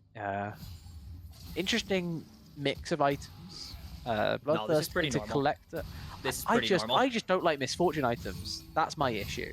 I think your issue is you just don't like how Misfortune itemizes. And That that's is okay. 100% my issue, because It's actually like- very similar to Draven itemization. I just... If that makes it any better for you, as Puss in Boots is forced to go forwards. Barrier flash for flash goes.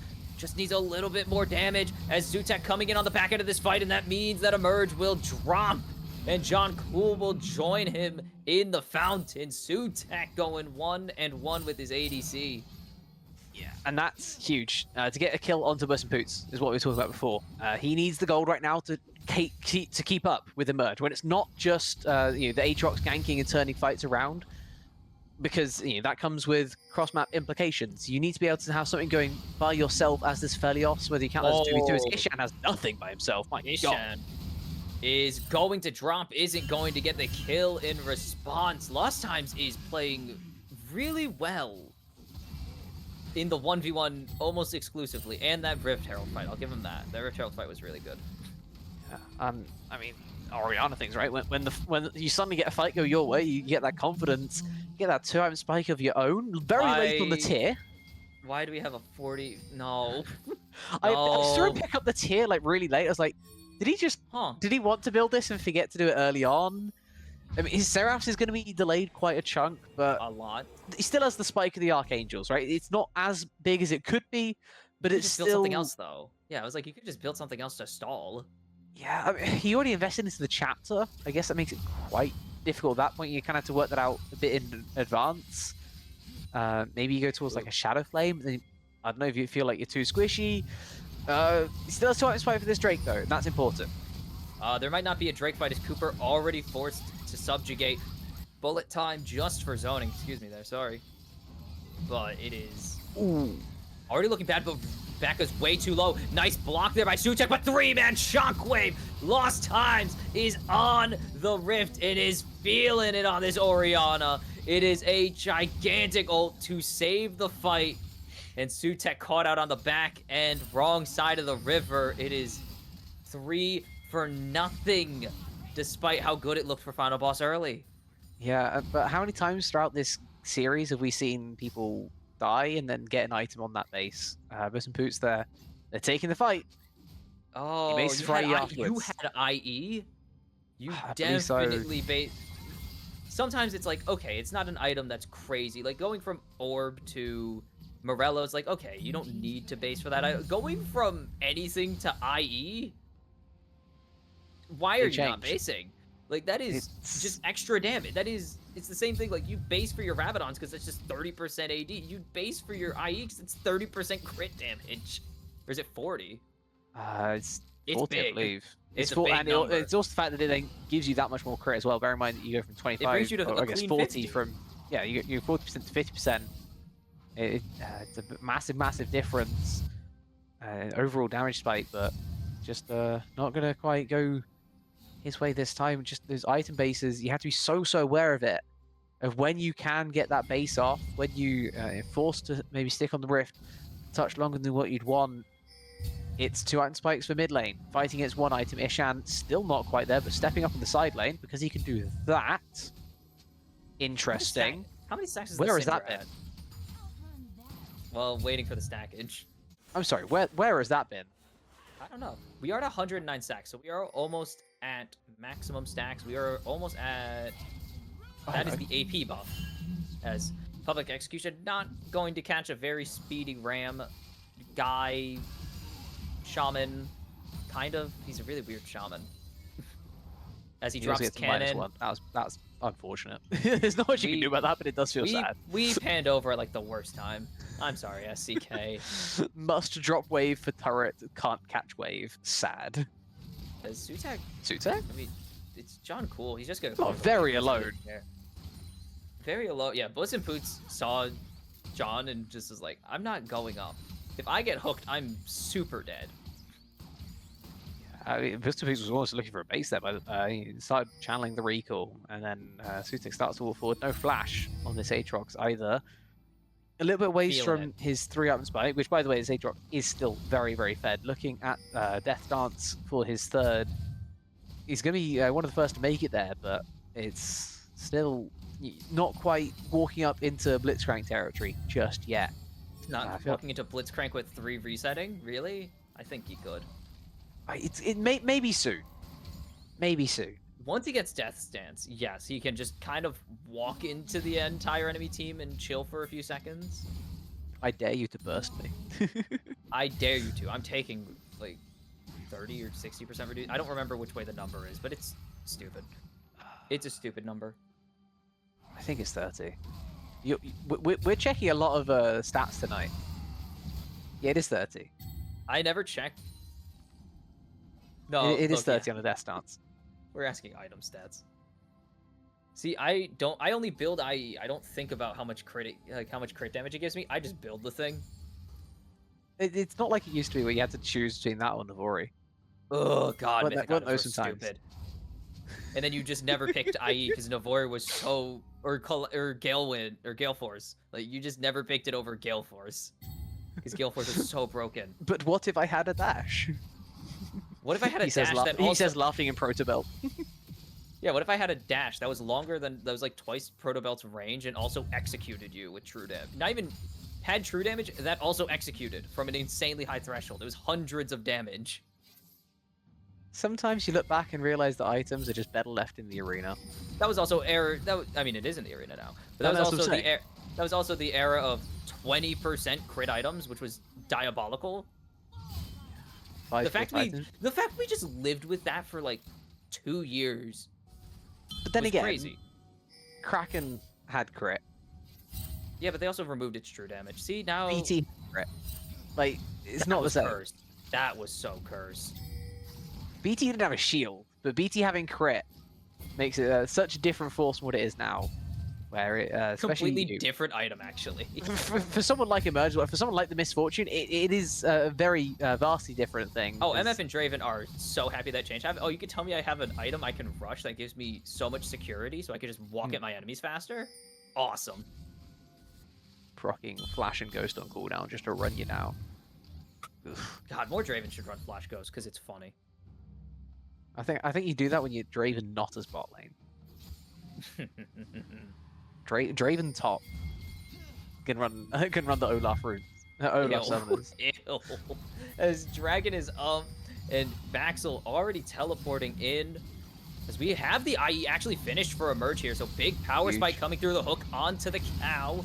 As a nice ult comes through, but public execution. Baxel into the backlines, maybe in a bit of danger. Forcing out the flash with a bullet time, though. Is Becca just going to cancel the tail end of that? John Cooper continuing, SCK's or not in the just fight. Cooper continuing to go forwards as it's just not. Oh wait, what? SCK's on the other side of the fight. He was just while all this walking is happening? around. He was going for the You world's have, like- longest flank as 3 of his teammates die. I saw him walk in 3 circles. He literally went around, Oh. around, and around, trying to work his way in. And was like, "Yeah, screw this, can't make it work." That And- was depressing. Now you don't only lose the dragon, you're losing Baron. The worst of both worlds, I believe, is what we call this one. Yeah.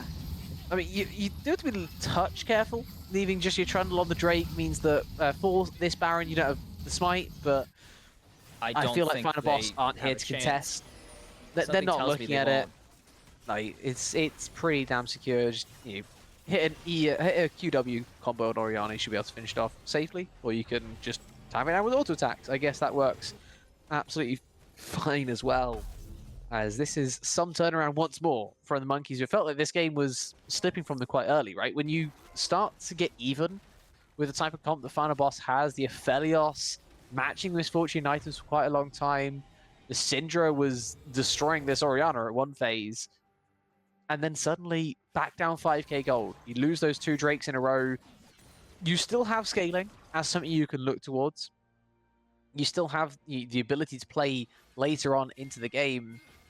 but you have to pick and choose your fights. And it's happened again where Final Boss are just taking a fight too soon. Look at Bus and Poot's items. You pointed out the IE spike that Emerge had coming in. Bus and Poots is now basing a minute after the Drake for his LDR. That means that the Drake was not necessary to fight. You already had 2. It would have got you soul point. That would have been nice. It's But it's Chemtech, though. way worse when you take that fight and then you don't have your item spikes. You're fighting 2 items versus 3 on bot lane, and you just don't win those. He still hasn't based yet. He still hasn't based yet. He needs to. They're looking to defend this tier 2 in top lane. And he's just basing now after the call, long after the call has been made. Yeah, he cancelled it And again. he has to cancel it. As Shockwave. 2-man Shockwave. And there's Becca flying into the backline. Non-consensually, though, as it is a hook. And bullet time. Oh, that's going to do a lot of damage just to walk all Ishan. the way from mid to base? As another hook connects onto Sutek. What is happening? He based in mid, walked over, contemplated fighting, started basing, canceled his base, and based again. What's wrong? And LDR's finished. See, look, it gets the Everything! job done. What do you mean, It what's gets the wrong? job done. It got the job done.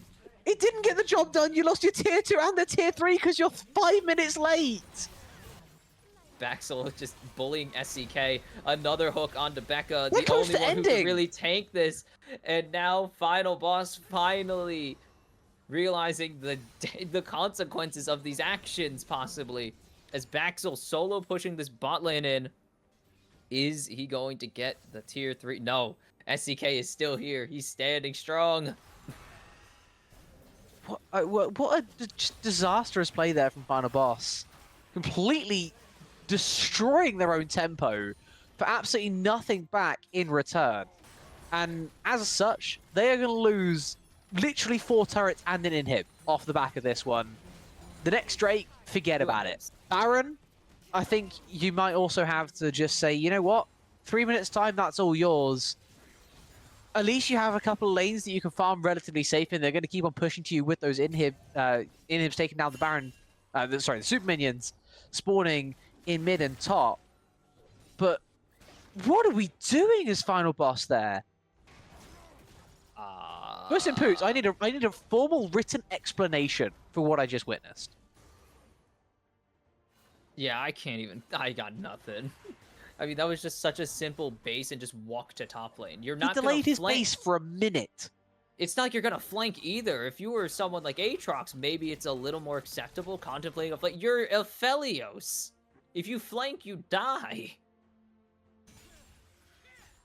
Literally delayed his base for a minute to then walk up and not be part of the fight and then give up 2 turrets and an inhib. Is also a whole item behind, as LDR is complete for Emerge. I mean, 10, 3, and 6, this is what you expect in terms of gold and econ. It's now up to 4 items on the Trundle. Cooper has successfully managed to out-gold Sutek somehow. I guess it's the assist, but like... 9 assists would help, but Yeah, he's also despite even how in this farm. went. Hold on. Axel. Baxel forced to engage here as he's way too deep right now. Casually 5v1. They're not going to be able to get this whole tower safely, at least. They get, They have to back off. They lose the Baron buff, and they've lost the Baron buff already, but they had to run because they get caught. They just might lose. I mean, they would definitely have to give up soul point. And they don't want to do might that. be winning 4v5 still, to be fair. It's close to that phase of the game. 4-item Trundle, as you point out, 4-item Misfortune, very tanky Blitzcrank who can land the CC required, Shockwave follow-up on 3-item Orianna as well. I don't think they hate taking a fight here, even if it is numbers disadvantage. They can try and wait for Baxel's TP. It's coming in 20 seconds. He has it straight as soon as he spawns. But yeah, the longer you delay, the better it is as well, right? Because top wave is still going to be giga pushing. You don't have to do anything about it. Bot wave's in a fine place. Mid is going to keep on going with those super minions as well. Just delay. All you need to do. Trying to buy time as this is slowly ticking down. Cooper has already stolen one objective, stole the Baron last game, and he steals the Chemtech Dragon this game. As nice ulti coming out from Bus and Poots as a parting gift. As Baxel gets the public execution and Ishan is down, but where's the Aatrox? Where's Sutek? Sutek dropped He went to the back. Trundle. Okay, he's fighting Cooper right now, because I was going to say, this Misfortune should have an Aatrox on him. The pillar not quite in the optimal position, but these plants don't slow you down anymore. Sutek getting chased down by the Troll King, as he is just buying time, as the minions and the rest of the Literal Monkeys pour into the base. It is just an underpowered Udyr to fend off the Literal Monkeys siege. Is succeeding so far. But how much longer the can next he wave's succeed coming, though. for? And- Yeah, and Bye-bye. SCK is getting absolutely dropped. Cooper and Sutek are still going after all this. Puss and Poots, can you save the series? The answer is no. They had an angle for the reverse sweep, but it will not come to fruition. The Literal Monkeys, after all of this, will march into their first ever grand finals in BOL Premier. And deservedly so, it has to be said. They were the better team on the day. They've been one of the best teams all season. Getting to the grand final, I think from their perspective, this is like definitely the step that you had to be taking today, but the job is not done. You got to win 3 more, whether it's against Final Boss or whether it's against Elysium, whether it's against Conduit, it does not matter, right? Your focus now has to shift onto next Sunday, Championship Sunday, and being able to put everything that you've worked on into those massive, massive 5 games. They tick a box today. It wasn't the cleanest. It wasn't the cleanest from either side, to be fair. But Monkeys do precisely what they turned up to do. They end up taking it down, and now their tension can move on forwards. Final Boss, it's becoming a lot more difficult. They beat Elysium once in a best of 3. They're faced with potentially doing the same again in a best of 5, or taking on Conduit, which we will get to watch tomorrow, which will be fascinating in its own right. But I don't fancy either of those teams, I'll be honest. That sounds scary.